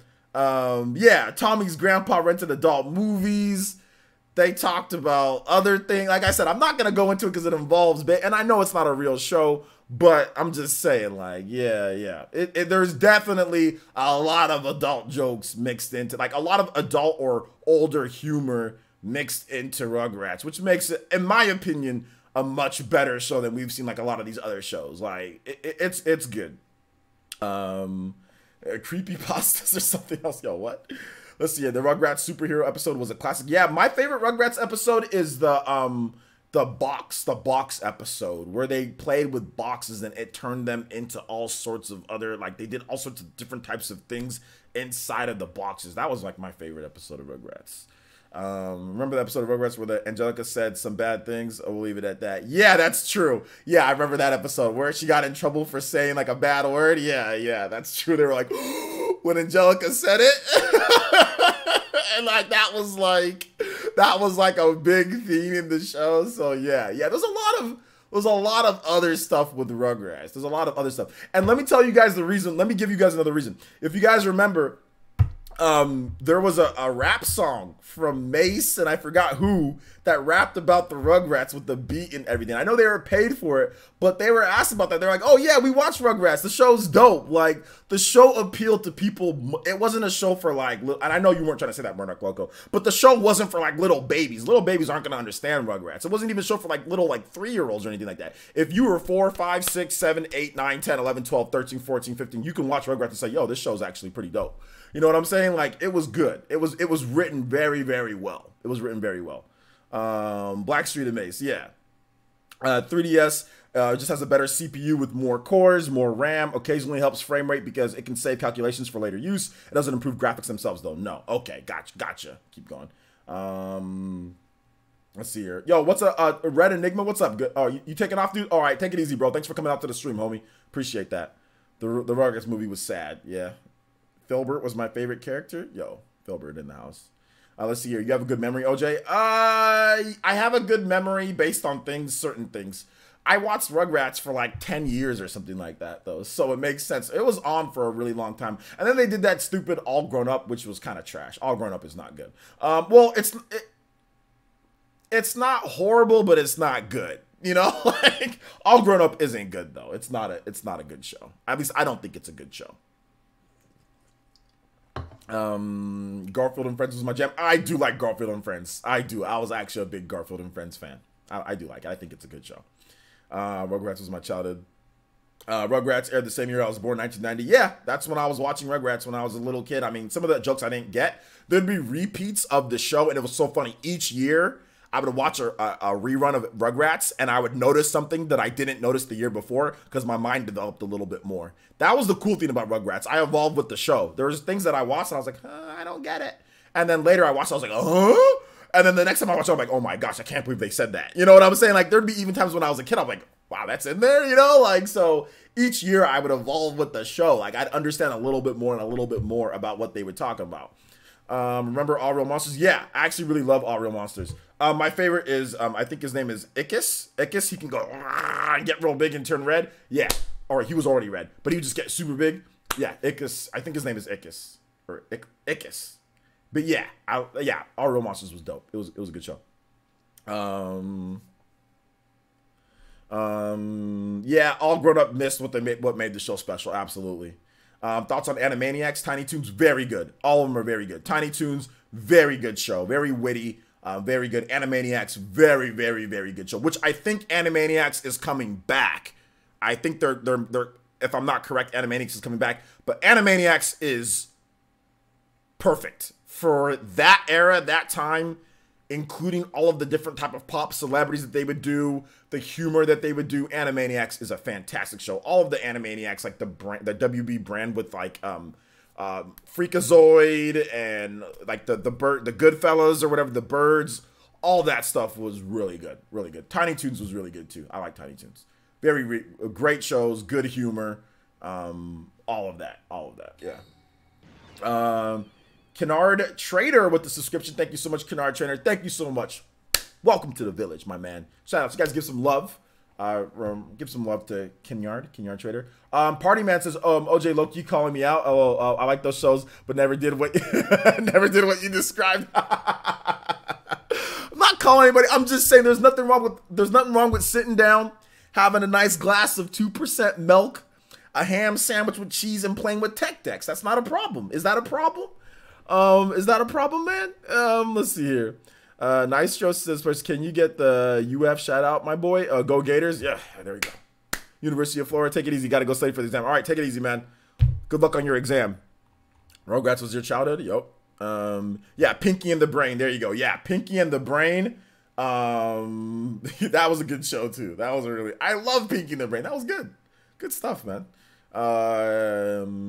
K and D and Recess were really good. Wait, what's K and D again? What was the abbreviation for that? I know Recess. Recess was dope. Recess was freaking amazing, and the movie's good too. So many great cartoons back then. Yeah, there's a lot of great cartoons. Now I'm stuck watching Paw Patrol. Yeah. Now I watch Paw Patrol and what else do I watch that I watched in today's day? Just stuff. Kids Next Door. Yeah, Kids Next Door is really good. Kids Next Door is really good. I like it. I like Kids Next Door. Mummies Alive. I remember Mummies Alive. It just wasn't that great. I never abbreviated it. K and D. Sorry, I just always called it Kids Next Door. Let's see. Till you know. I'll let you know I'm lactose intolerant. Yo, you drinking that almond milk with it? Let's see here. Kids Next Door was so good. I want that show to come back. Yeah, it'd be nice, man. It'd be nice if that show came back. Jackie Chan Adventures. That show wasn't very good. Any more questions before I go, man? No, I don't have any more questions on the whole Switch Pro thing. Did anybody watch what I know Super Metal Dave is streaming. I think he started streaming at 6. So did anybody watch what Super Metal Dave was trying to say? I mean, I can watch the replay, but I'm gonna watch the replay of his stream if he puts it up. But was anybody there watching that, or was having like both of our streams on and going back and forth? I wanted to hear what he had to say. Because I know he was doing a Q&A. All right, take it easy, VC. Omega Chi says, I was. Okay, well, what did he say? I want to hear what he had to say. Rocko's Modern Life. Rocko's Modern Life is very good. That's a very good show.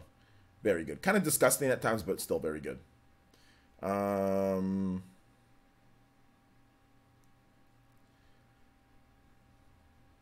Let's see. Let's hear it real quick. I listen to him sometimes. Okay. Static Shock. I did watch Static Shock. I thought it was cool. They're bringing Rocko's Modern Life back. I think that show's launching it in 2020, I think, or is it late 2019? I know they're bringing Rocko's Modern Life back, so cool, right?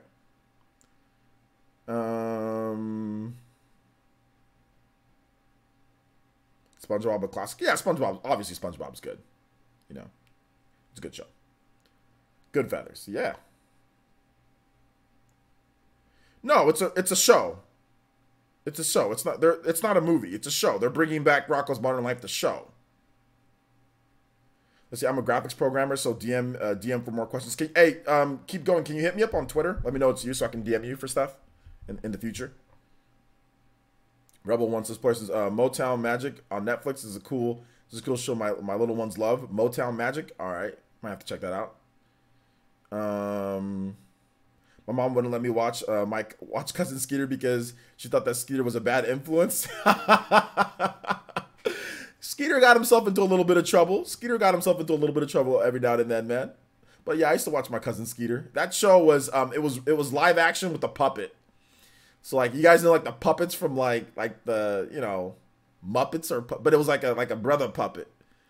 And like that's what My Cousin Skeeter was. So you would have live action like people or it was like a sitcom, like a sister or like a Moesha or something like that, like a black sitcom, but the dude Skeeter was a puppet instead, you know? So that's basically what it was. It was that. It was a weird I mean, I watched it. I don't know if I liked it a lot, but I thought I liked it. That's what everybody was watching. It was the new show that they pushed the hell out of My Cousin Skeeter. So I would watch it, but when it left, I wasn't like, oh man, no more Cousin Skeeter, you know? Like I wasn't like that. I rather, like, I liked all the other shows that were like black sitcoms, like Family Matters or like Sister, or even like Moesha, which I don't really like Moesha that much, but I watched it. I would watch it. Even I liked all those way more than like My Cousin Skeeter. I even liked like My Brother and Me more than Cousin Skeeter, you know? And My Brother and Me was corny as hell. I know you watched My Brother and Me, David. And My Brother and Me was corny. Dude, that show was corny, you know? It was trying so hard to be 90s and cool, you know? Like it was trying. It was goo. Drake and Josh is amazing. You watched it? I ain't watching that Drake and Josh show, man. I've seen it. Hanging with Mr. Cooper. Yeah, Hanging with Mr. Cooper. I kind of grouped that in with like, what's the show with LL Cool, In the House? Hanging with Mr. Cooper, In the House. Those two shows are kind of like the same thing to me, you know? So many shows, yeah. He said, I love My Brother. Oh, I love My Brother and Me too. I watched it all the time. My sisters hated that show. Whenever I watched it, they'd be like, oh, you're watching this stupid show? I'm like, yeah, I'm watching it. You got a problem? A problem? Yeah, I'm watching My Brother and Me. I like Alfie and Dee Dee. Yeah. Martin is for adults. So while I watched Martin, my parents weren't necessarily so keen on me watching Martin because that show's not for kids. Yet it was on in the mid-90s when I was a kid. But yeah, my parents necessarily didn't like me watching Martin, so I wouldn't really watch it too much, but whenever I could watch it, I would watch it. But there was a lot of adult jokes in there and stuff like that. But I liked it. It was good. Martin's good. It's funny. That's So Raven. That's So Raven. I never really liked it too much. I just remembered the chick Raven from freaking, what was it, Gullah Gullah's Island or whatever, Gullah Gullah's Island. I hated that damn show, but I remember her from that show, so I watched That's So Raven sometimes, just because I was like, oh well, she was in that show that I used to watch, so I'd watch this show with her. So yeah, Goo Punch. Steven Universe is okay, but it's still, I don't know. Drake and Josh was legendary, man. I don't know. I guess. No, there's not bringing back the show. They're just going to be a direct to TV movie. Oh, they're not bringing back. What's it called? Rocko's Modern Life. Man, that's trash, dude. Okay. Smart Guy. I watched Smart Guy. Smart Guy is really good. That's a good show. I always wished. He said Gullah Gullah Island was great. Don't hate, man. Gullah Gullah Island was not. I mean, bro, go back and watch the show, man. I don't know, bro, but hey, if you think it was good, cool. that messed me up right there, dude. Family Matters is probably the top. If we had a tier list for shows, Family Matters is definitely S tier. That show's S tier. Family Matters is S tier. What's it called? Boy Meets World. That's a S tier show. We're talking like sitcoms, you know, 90s sitcoms. Family Matters S tier, Boy Meets World S tier. Both of those. What other S tiers we got? Step by Step. That's a little bit below, but I used to watch the hell out. I think it was good, but correct me if I'm wrong. For those who watch Step by Step, was that an S tier show? I don't think it is, but I remember liking it a lot when I was a kid. Fresh Prince is super S tier. Fresh Prince is like S plus tier. That might be the GOAT of black sitcoms back in the day. Fresh Prince is super S tier. That's Bayonetta. That's Smash 4. Fresh Prince is Smash 4 Bayonetta. It might be, Fresh Prince might be the GOAT of black sitcoms. It might be the GOAT of sitcoms, just comedic sitcoms in general. Not even just separating the two. Because back in the day, guys, there was a clear I'm not trying to be racist or nothing or anything or discriminate, but there was a clear separation. There was Boy Meets World. There was Step by Step. There was those for, you know, and then there was black sitcom. You know, there was a clear separation. There was that. It's not like you couldn't enjoy both, but there was definitely a separation of the two. You know, so yeah. Which, like I said, no problem with that. When I was a kid, I didn't care. I wasn't raised to look at people's color and, oh, I like that more. And yeah, I would just watch. I watched Step by Step. Thought it was great. I watched anything that, you know, any sitcom that was on. I love Boy Meets World. I thought Boy Meets World was just as good as anything else when I was a kid. So yeah. Legendary. Yeah. Fresh Prince and Family Matters. Those are definitely S tier. Poop tier? You think Fresh Prince is poop tier? Bro, you crazy. You crazy if you think Fresh Prince is not good. You're nuts. Seinfeld and Fresh Prince are my top two. Seinfeld, I didn't understand Seinfeld. The comedy in that show was too dry when I was a kid, so I didn't understand it, so therefore I didn't like it. I would watch it and I didn't understand the humor in Seinfeld, so I never liked it. And I watched it when I was older, but of course, you know, if you watch it when you're older, it's not the same as watching it back then. So Seinfeld isn't very high up on any of my lists, but I realize that Seinfeld's very good though. I do realize that it's very good. So yeah. Let's see here. No Fresh Prince. No, Fresh Prince is good. Okay. Oh, no Fresh Prince. Well, you said poop tier. So you said no more like poop tier. So Mr. Feeney, yo, the Cosby Show. That's 80s though. That's old. I mean, yeah, I mean, it was good back then, but I mean, like, it was good, but we're talking like the new school of sitcoms. Just tweeted me. Okay, got you, my man.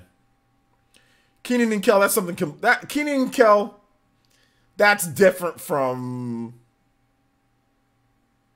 like Family Matters, Fresh Prince, because Kenan and Kel wasn't about a family. You know what I'm saying? Like Fresh Prince, Boy Meets World, Step by Step, these were all family-based sitcoms that appeal to people with big families or people with more, like Kenan and Kel, you never really saw their parents at all. It was about teenagers doing, like, it was a different type of show, you know, like even like My Brother and Me, you can put that more in a family sitcom, Moesha, family sitcom. So Kenan and Kel is something completely different. You know, that's a completely different thing, like Fresh Prince and all that. That's completely different.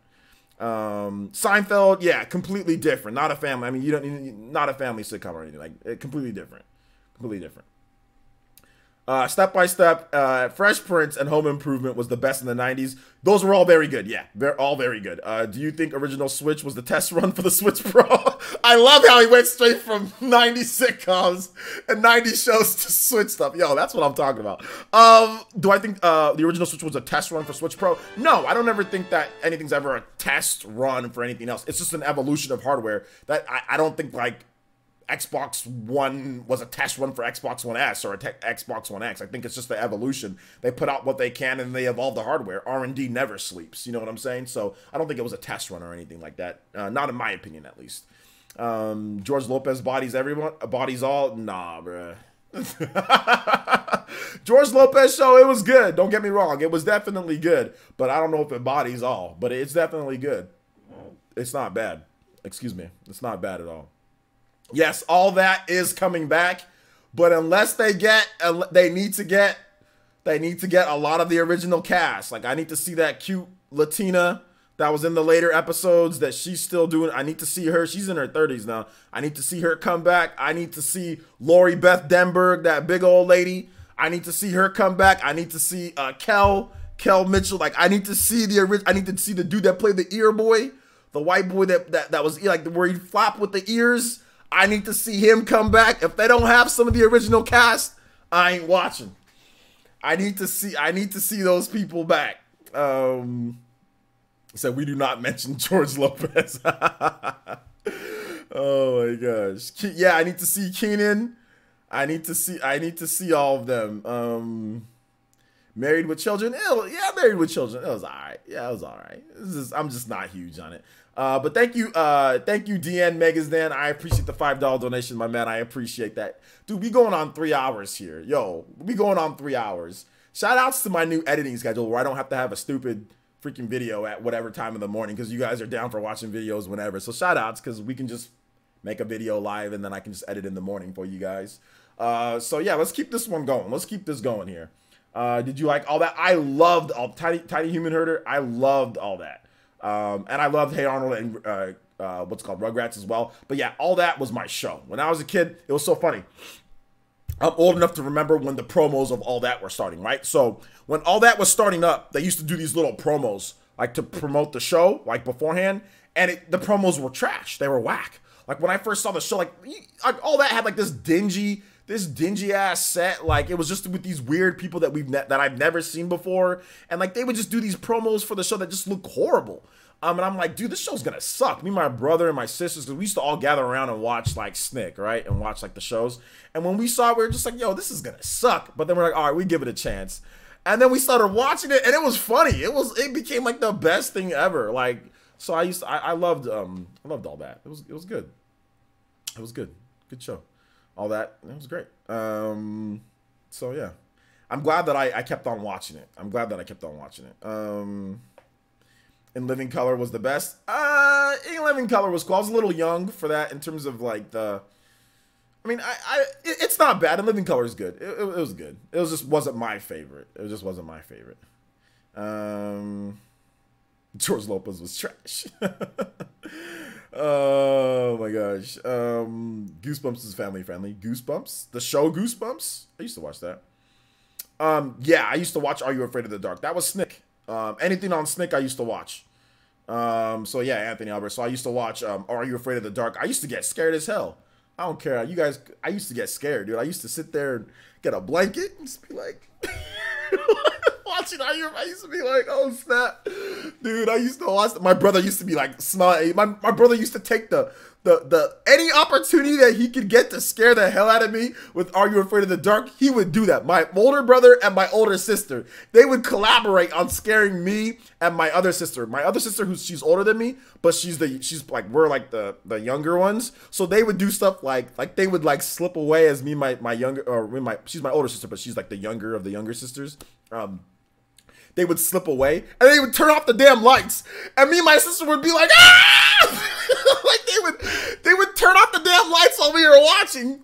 And my mom or my dad, they'd be asleep and they'd be like, what's going on out there? Because I'd be freaking screaming because my brother would be like, ah! And like he would like turn off the lights. I hated that shit. Oh my God, that used to make me so mad. Because then my dad would get pissed at me because I freaking squealed like a little like baby, you know? My brother used to do that to me all the time. One time, I'll never forget what my brother did to me. I'll never forget. I almost died. This was the day that I almost died watching Are You Afraid of the Dark? There was one time, I think there was like an episode on Candyland or whatever it was. I don't know what it was. But one time my brother, you know what he did? I was watching Are You Afraid of the Dark by myself. My sister wasn't there. My other sister wasn't there. I was just watching it. He was watching it with me. He slipped away. I don't know. He said, oh, I'm going to go get something to drink or something like that. He slipped away. I'm watching. The lights were already off because it was just late. This dude takes a bag and puts it over my head and says, oh no! I'm like, ah! And I'm freaking out. I'm hyperventilating. This dude puts a bag over my head like I'm about to die. Oh my gosh. I almost died that night. That night I almost died. And he was laughing so hard. Like, oh my God. When he put that bag over my head, almost died that night, dude. Almost died. But that's the type of relationship that we had. I mean, it wasn't like he was actually really, it wasn't like he was mean and he was doing stuff like that. He'd always try to scare me. He was 6, 7 years older than me. So of course, yeah, he's going to try to scare the hell out of me. But yeah, we would kick each other. We would punch each other. We would wrestle each other. We would say mean things to each other. I mean, we were just like any other brother out there. But he was a good brother that taught me how to play sports, that taught me to exercise, that he was good because nobody did that to him. He just had to learn on his own. Nobody taught him how to do all these things. So he did all those things that my dad didn't know how to do, you know, for me. So my brother was a good brother. He was not, I'm not trying to make him seem like he was bad. He was a very good, loving brother. So I do want to make sure that I say that. He wasn't a jerk or anything. I mean, he could be a jerk at times, but I could be a jerk as well. I can be just as much of a jerk as he was to me. So just like normal brotherly love, you know, nothing different. So I don't want to sit here and make it seem as if he was a bad person or anything, because he wasn't. Let's see. JT Boo says all that was easily the best kids sitcom in the 90s. Absolutely, yeah, all that was really good. So I was that Rebel One says I was that big brother. Yeah, man. Yeah, man. Doug, Pete and Pete. Yo, what's up, Curdleton? Get to Pete and Pete, Clarissa. Okay, so Clarissa explains it all. Rocket Power, all the Nick shows. Okay, let me go through this. So Doug, God tier, S tier. Doug is an S tier show. Doug is S tier. Pete and Pete, if you understand it, it might be B tier. If you don't understand it, that show's an F tier. If you don't understand, that show's weird, and there's redheads all over the place, I guess, right? And that show was weird as hell. So if you don't understand Pete and Pete, which I didn't understand Pete and Pete when I was a kid, that show wasn't very good to me. But if you understand it, I think it's better. I think it's a B tier show. Clarissa Explains It All. Good show, because everybody thought she was cute back in the day. So I'm going to go ahead and give that show an A tier show. Her brother looks stupid, though. That Ferguson or whatever his name is, nah, he was dumb.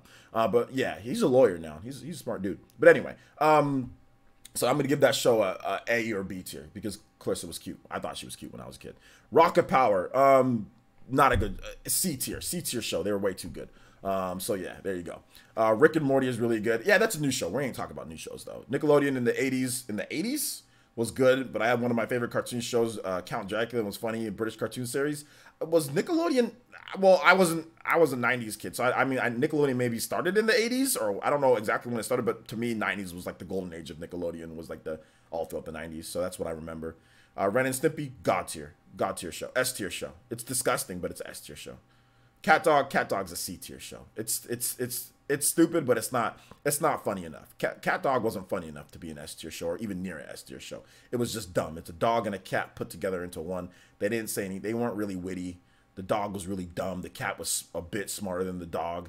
I mean, it wasn't. I'd say it's a C tier show at best, for me at least. I know other people liked it, but it's a C tier show. It's definitely C tier.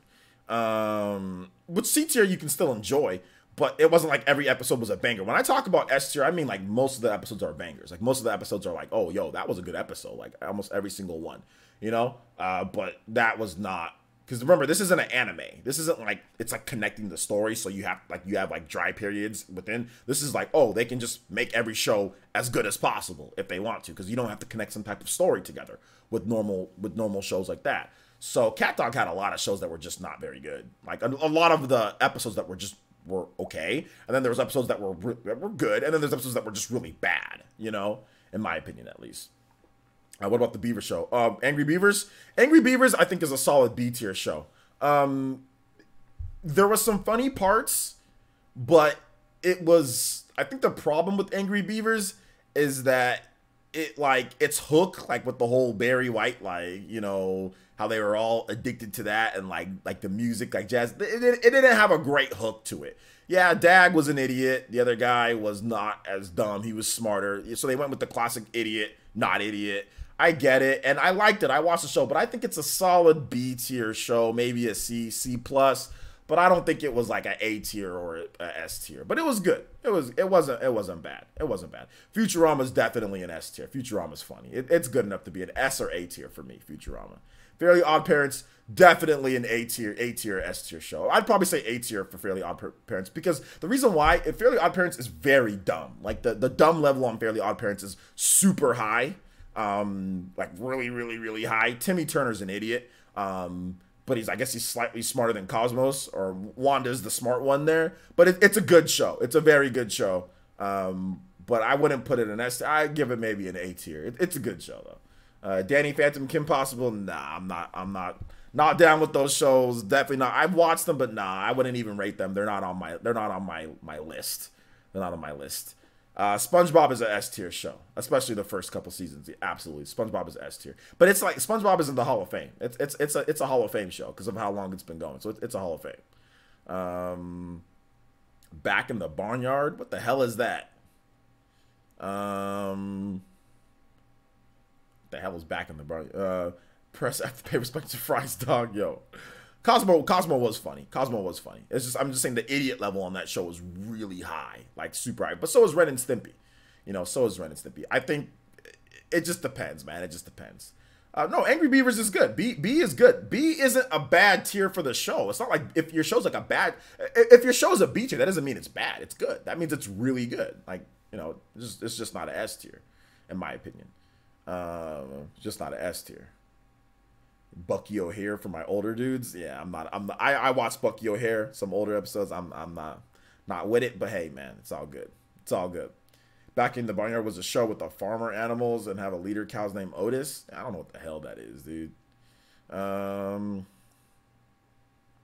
Inspector Gadget. Okay, so let me tell you about Inspector Gadget. That show was kind of trash, but I understand why I watched it when I was a kid. But the show was kind of trash. But it had a good gimmick. This dude, he can extend his arms and all this other stuff, but he was an idiot. You know what I'm saying? He was an idiot, and he never really solved anything on his own. It was always Penny and the dog. You know what I'm saying? Like, that were the smart ones. Inspector Gadget, I'm going to give it, since it's an older show, I think it's a Canadian show too. So I'm going to give it a solid, for legacy, I'm gonna give it a B, but I don't think Inspector Gadget, like looking back at Inspector Gadget, I don't think it was that great of a show. Looking back on it, I think it's kind of trash, but that's just my opinion. But I watched the hell out of Inspector Gadget. The theme song was catchy as hell. Go, Gadget, go. Go, Gadget. I mean, like, the theme song was catchy. It had a good hook, had a good theme to it, you know, so I can give him that, but I think the show was kind of garbage. And when I look back and watch the episodes, which I did recently watch some Inspector Gadget, and I just don't, like, it didn't hook me. It didn't hook me as it hooked me when I was a kid. And even then, when I was a kid, I thought it was kind of trash.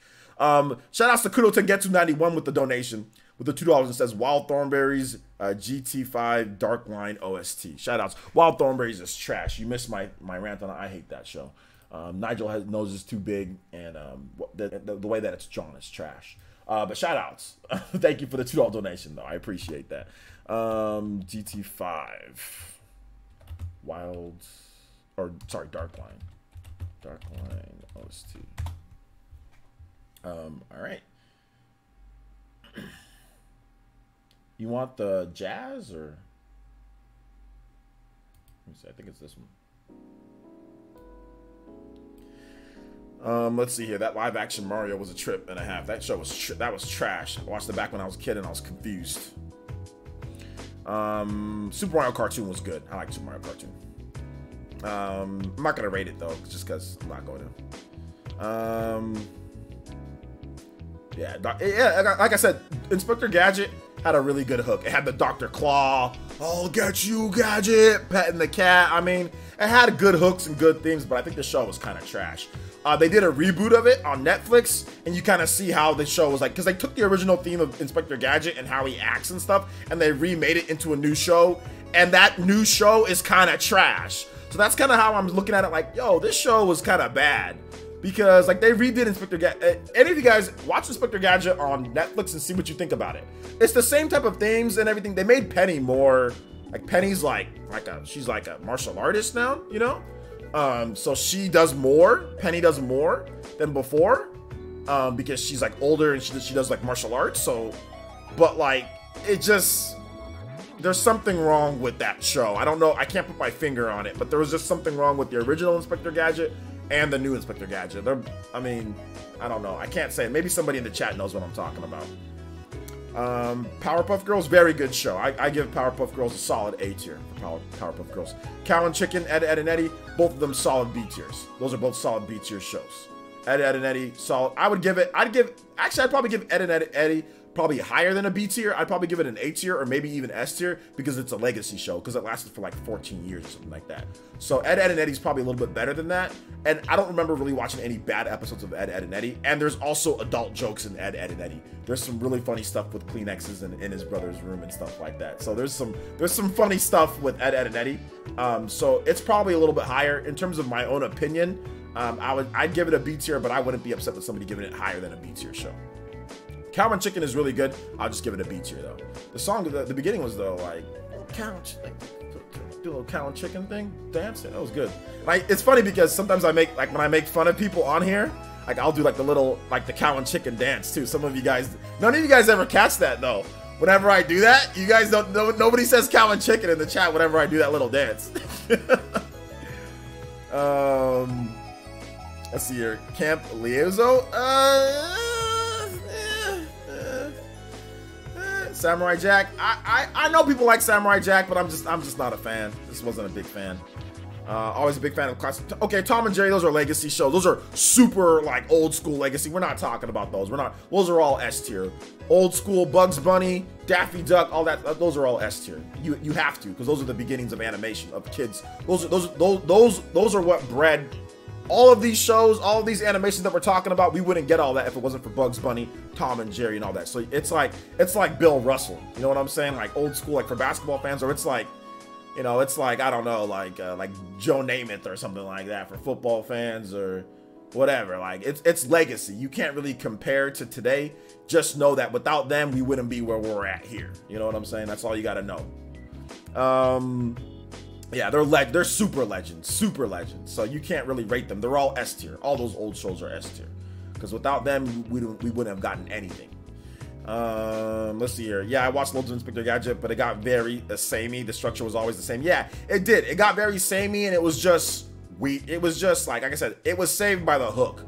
The hook was Dr. Claw, good enemy. That was funny. It was like, oh, throw the what was it? The note.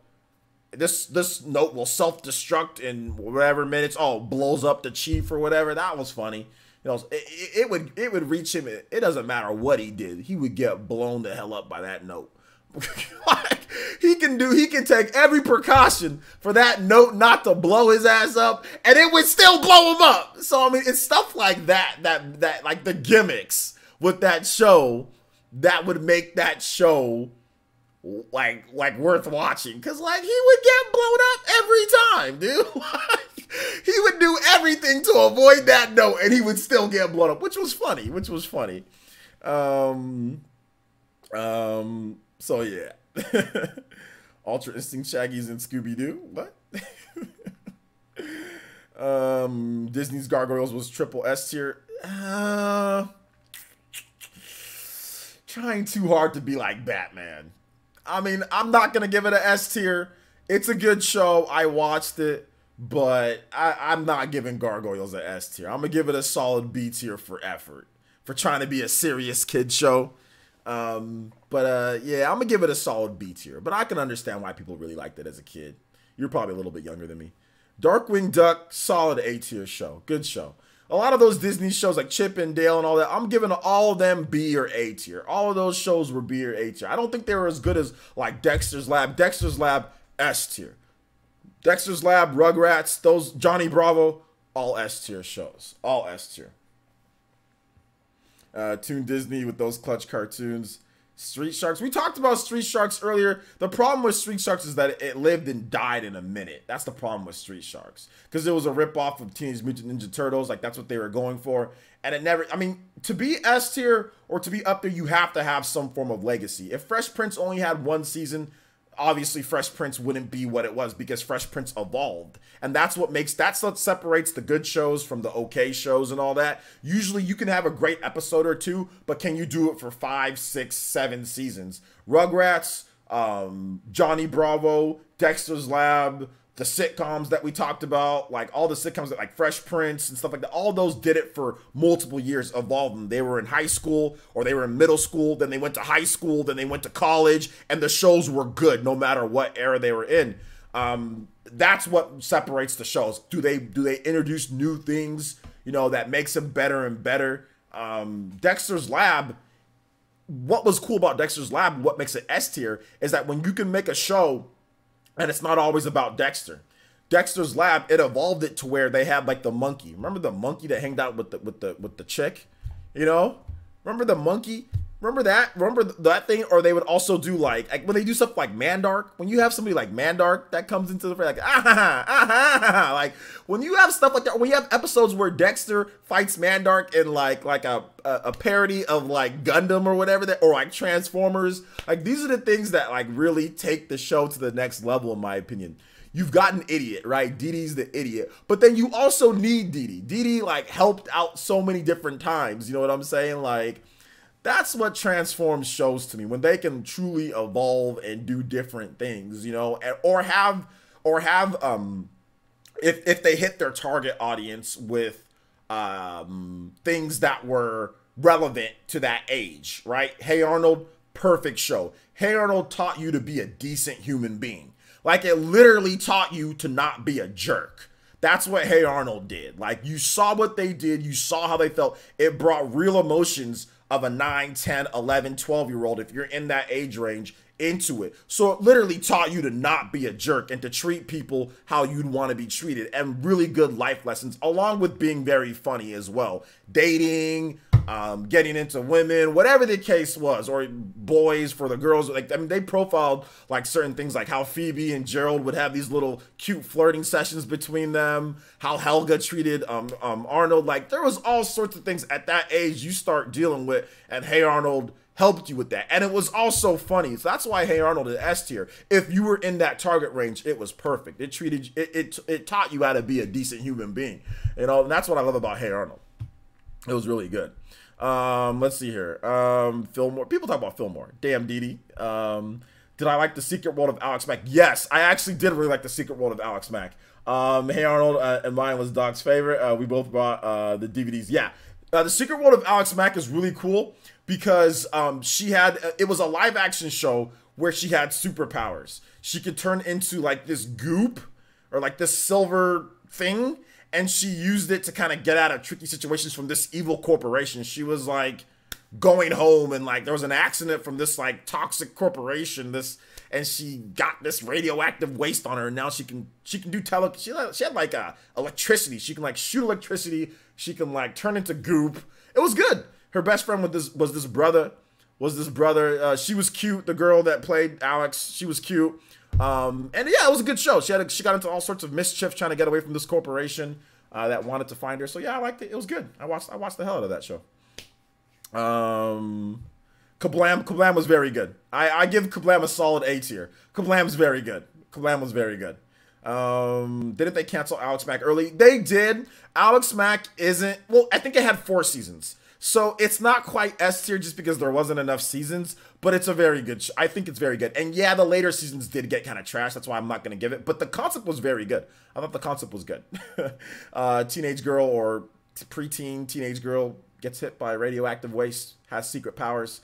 Like, her powers were cool, though. That was the cool thing about it. Like, imagine if you can turn into freaking silver goop and like go through different, like, her powers were so useful. Like, what she could do, she can be invisible too. She can also turn invisible. So it was just, her powers were dope. And like the animation for back then, obviously if you looked at it now, it wasn't necessarily great, but it wasn't bad for mid-90s show, you know, early mid-90s show. I watched Magic School Bus. Yeah, I did watch it. That's not really the same type of thing that what we're talking about now, though. So yeah. Freakazoid's very good. That's part of Animaniacs. So I just kind of put it into Animaniacs. Freakazoid. So yeah. Recess. Once again, we talked about that as well. Robert Bear, very good show. Very good. I say Recess is A tier or S tier, just depending. Salute Your Shorts is trash. But I watched it as a kid. But Salute Your Shorts is wait a minute, hold on, no, sorry. I was thinking of Hey Dude. Hey Dude is trash. That show is absolutely garbage. Salute Your Shorts is slightly better than Hey Dude. Salute Your Shorts is a C tier type of live thingy where the kids were all at a camp, at like a summer camp, and there was like the bully, there was the fat kid, there was the sister, there was, you know, so there was like all different types of people, and doing, you know, like, and there was that he had like the paint on his nose or whatever. The show's kind of trash. There's a lot of bad episodes, but I watched it, but it's kind of trash. Hey Dude is garbage. That is a trash show, and I never understood why Hey Dude got greenlit. That show is so bad. I really hate that show. I hated it anytime it came on. Oh, Hey Dude. God, that show's dumb. Jesus. When it came on, I'd be like, oh, man, I gotta wait. Gotta watch this trash. Go play a video game or something. Tiny Toons, yeah, Tiny Toons is dope. South Park, we're not talking. David, I mean, I get it, but we're not talking about like South Park and Family Guy. Those are new age animation for adults. So like completely for adults, really. So I mean, like those ones, it's like we're not really kind of getting into that. But those are to me, like those are a little bit of a different bracket. To me, it's a little bit of a even like Futurama. Like you take like Futurama, you take Family Guy, you take like American Dad. Like all of those are all for like a different type. Like even like Simpsons. That's all. I kind of separate those from what we were discussing, but those are all good shows, though. Those are all good shows. Yeah. Did I see Chalk Zone? I don't know what Chalk Zone is. I don't know what Chalk Zone is. Yeah, I don't know what that is.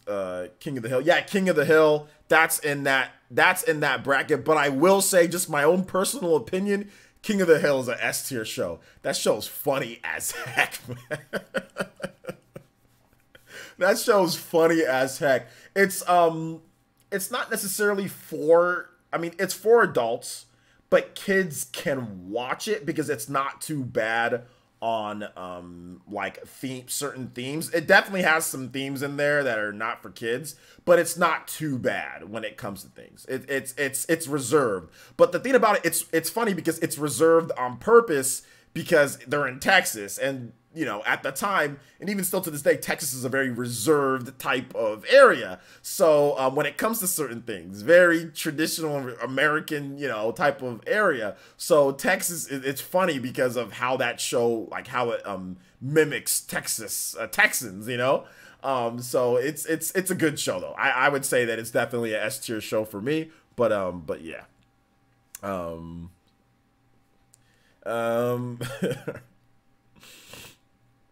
Yeah, we still going because we got into talking about cartoons, and then everybody started talking about sitcoms, and then we just all of a sudden it's 3 hours later. So yeah, all of a sudden it's late now. At least for me, it's a bit late. But we do gotta wrap this up, guys. We're going over 3 hours here. The replay is gonna be trash on this though.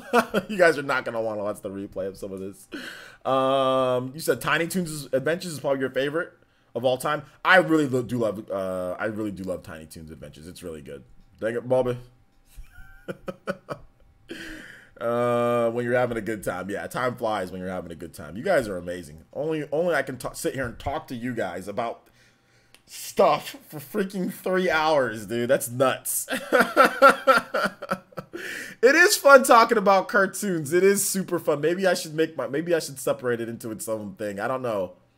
Maybe I should. Yo, shout outs. Love you too, Robert. Thank you for coming out to the stream. I guess we can wrap it up. We can talk a little bit more, right, guys? Chalk Zone was really cool, and Life of a Teenage Robot. Yeah, I don't know, man. I'm not sure if I was watching that. Deadlock Defenders of Earth? Nah, I didn't watch that either. Cartoon Essence? Yo. Maybe, dude. Yeah, the Texan stereotypes. Yeah. But the thing about it is that the Texan stereotypes weren't necessarily wrong. That's the thing. That's the reason why people didn't complain about the show, is because it wasn't necessarily wrong with Texans in terms of like certain things. They never went in too hard on Texans. In my opinion, they never went in too hard, you know? Like, really love football, dudes out there like drinking beer, just chilling, literally just standing there. Yeah, people in Texas do that. Like just standing there, like a barbecue, you know what I'm saying? Like they were just like propane. Obviously barbecue's big in Texas, you know? Like, so they never really went too hard on Texans. It was just Texas life. So it was funny. It was good, and it was funny to watch. Strickland propane. All right, see ya, Rihanna. Take it easy. Buzz Lightyear. That Buzz Lightyear cartoon was kind of trash, dude. Melface Sky says 90s Power Rangers was good, but the Turbo season was crap. I like the original Power Rangers. That's pretty much what I watched. King of the Hill is a classic. Absolutely a classic. It's very good. S tier in my opinion.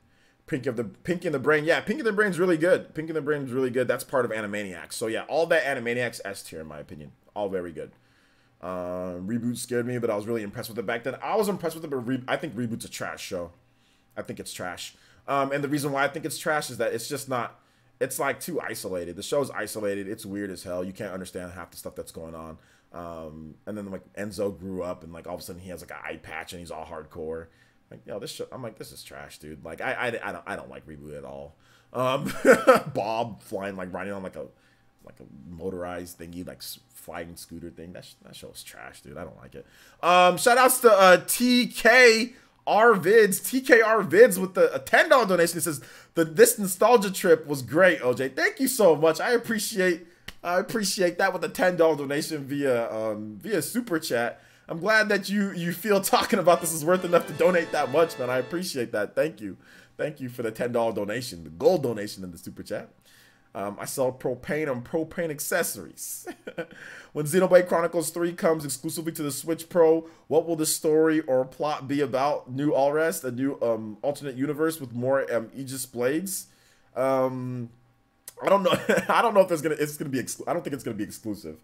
But I think it's gonna be an alternate universe. I think they're gonna. I think they're gonna do Xenoblade Chronicles 2. I think they might do Xenoblade Chronicles 2. If they're gonna do Xenoblade, they might do that. But I think it's definitely gonna be like Xenoblade Chronicles 2.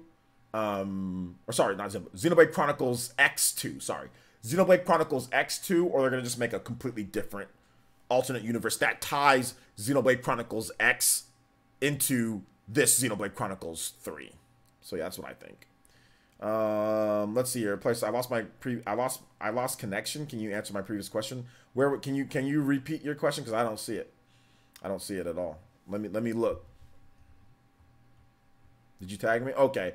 Will Nintendo make a home console after the Switch? No, because the Switch already is a home console.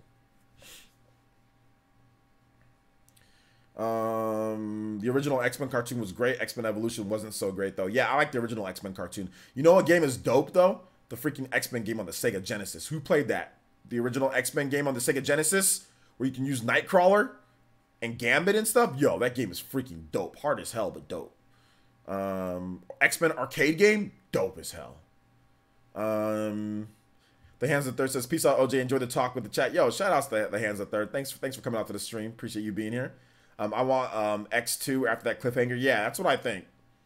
That's what I think they'll do. I think they might, if Xenoblade Chronicles 3 comes, I think it'll tie into Xenoblade Chronicles X2, and it'll wrap up that story, then start up a new one. That's what it'll do. So that's what I think. Marvel vs. Capcom 2 for the Switch would be amazing. I think they lost the license for that, David. That would be amazing, but I think Capcom lost the license for those characters, so that they can't do Marvel vs. Capcom 2. That's the reason why I got taken off the store. It got removed from like PSN and all that. You used to be able to buy Marvel vs. Capcom 2 on PSN, but you can't. Yes, the game is great. I remember my dad got the X-Men game and the Alien game from the flea market for cheap for me. Yeah, man. I used to be able to get cartridges for cheap. Sometimes they might not work, though. But yeah. I like Beetleborgs. Oh, I remember Beetleborgs. Yeah, I remember that. I didn't like that, though. Invader Zim was good. I was never into Invader Zim. I was never into it. But I know people watched it. I know people watched it and liked it, but I was just never into it like that. The lore dump for Xenoblade that came out recently has me excited for Xenoblade 3 whenever it does happen. Okay. The X-Men game on the GameCube was any good. Seen it somewhere on sale today. You mean X-Men Legends? That one? Yeah, that one's dope. That's like the Marvel Ultimate Alliance games. X-Men Legends is good. The two X-Men games, if you're talking about those ones that came out in the mid 2000s, yeah, those are good. Those are good.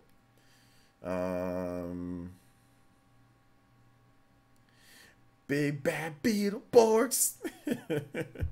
Yeah, man. The Cat was an underrated cartoon. The Cat? What was that? Is this called The Cat? Ever watched Thundercats? Yeah, I watched Thundercats. I hate that show. No,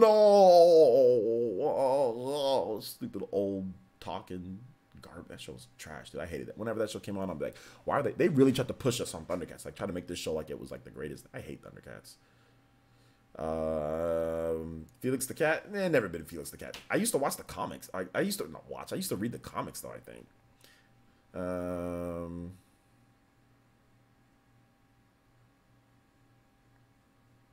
Silverhawks. Never watched that. Never watched that. Never watched Silverhawks. Don't know what that is. Don't know what that is. All right, guys. I think we're gonna go ahead and wrap it up here. Was that too much of a nostalgia trip for you guys? So anyway, thank you guys so much for watching. I do appreciate it. Shout outs to the viewership tonight. Yo, we had over 100 people watching the whole time. Rocco's Modern Life is a classic, absolutely. So thank you guys so much for watching. That was a lot of fun. Please make sure you guys check out. This will be a paint up. It's just gonna take a long time to render. It's gonna take a long time to render. Make sure you guys check out the videos on this on today on the channel. What's up, Weam? We did what's it called? How the Nintendo Switch Pro and Mini compete with the PS5 and the next Xbox. And so I did a video on that. Please make sure you guys watch that video. That video was fun to make. It was a lot of fun. So please make sure you watch it. I'll have a link to it right here in the chat. Also, guys, I did a video on new gameplay information. Dragon Quest XI S Definitive Edition. Bro, this game is freaking amazing. Absolutely amazing. The Switch version is going to be so lit. So make sure you guys check out Dragon Quest XI S. My video on that. There's new gameplay. A bunch of new gameplay. And info on it. So make sure you guys check out that video. That video is dope too. That's 20-something minutes. A bunch of new gameplay footage. That game is running and looking good on the Switch. So make sure you guys check out that as well. All right, so that basically wraps it up for today's... oh, also, follow me on Twitter, guys. If you're not following me on Twitter, make sure you follow me on Twitter. If you guys haven't already been following me, make sure you guys do. Just because I talk about all sorts of stuff on Twitter. And remember, guys, the way that I talk on here is also how I talk on Twitter. I'm not holding my tongue for anybody. If you don't know how I talk during my live streams, I don't really care, because that's how I talk to people on Twitter. If you're here during my live streams, then you know it's all good. So if I respond to you in a certain way, imagine if it's me talking to you like I talk to you guys right here. I'm no longer saying, I'm going to be all normal on Twitter. Hell no. If you don't like it, unfollow me. Plain and simple. So anyway, follow me on Twitter if you want to get the same sass that I give you guys here. Exactly. Keep being exactly. Before I was going, I'm going to be all reserved on Twitter, get more followers. Hell no. I'm going to be me. You guys know how it is. All right. So thank you guys so much for watching. I do appreciate it. And we'll see you guys for tomorrow's videos. We'll have, 11 a.m., 2 p.m. PT, 11 a.m. PT, 2 p.m. PT. We got PAX live coverage. Borderlands is going to be announced. Are we going to get some Switch action? Make sure you guys tune in around that time. I will be going live. We'll have more details tomorrow morning. So we got some nice big streams for you guys tomorrow with PAX and Borderlands. So yeah, make sure you guys come out for that. All right, guys. Thank you so much for watching. Do appreciate it. And we'll see you guys tomorrow for that. All right, guys. Peace.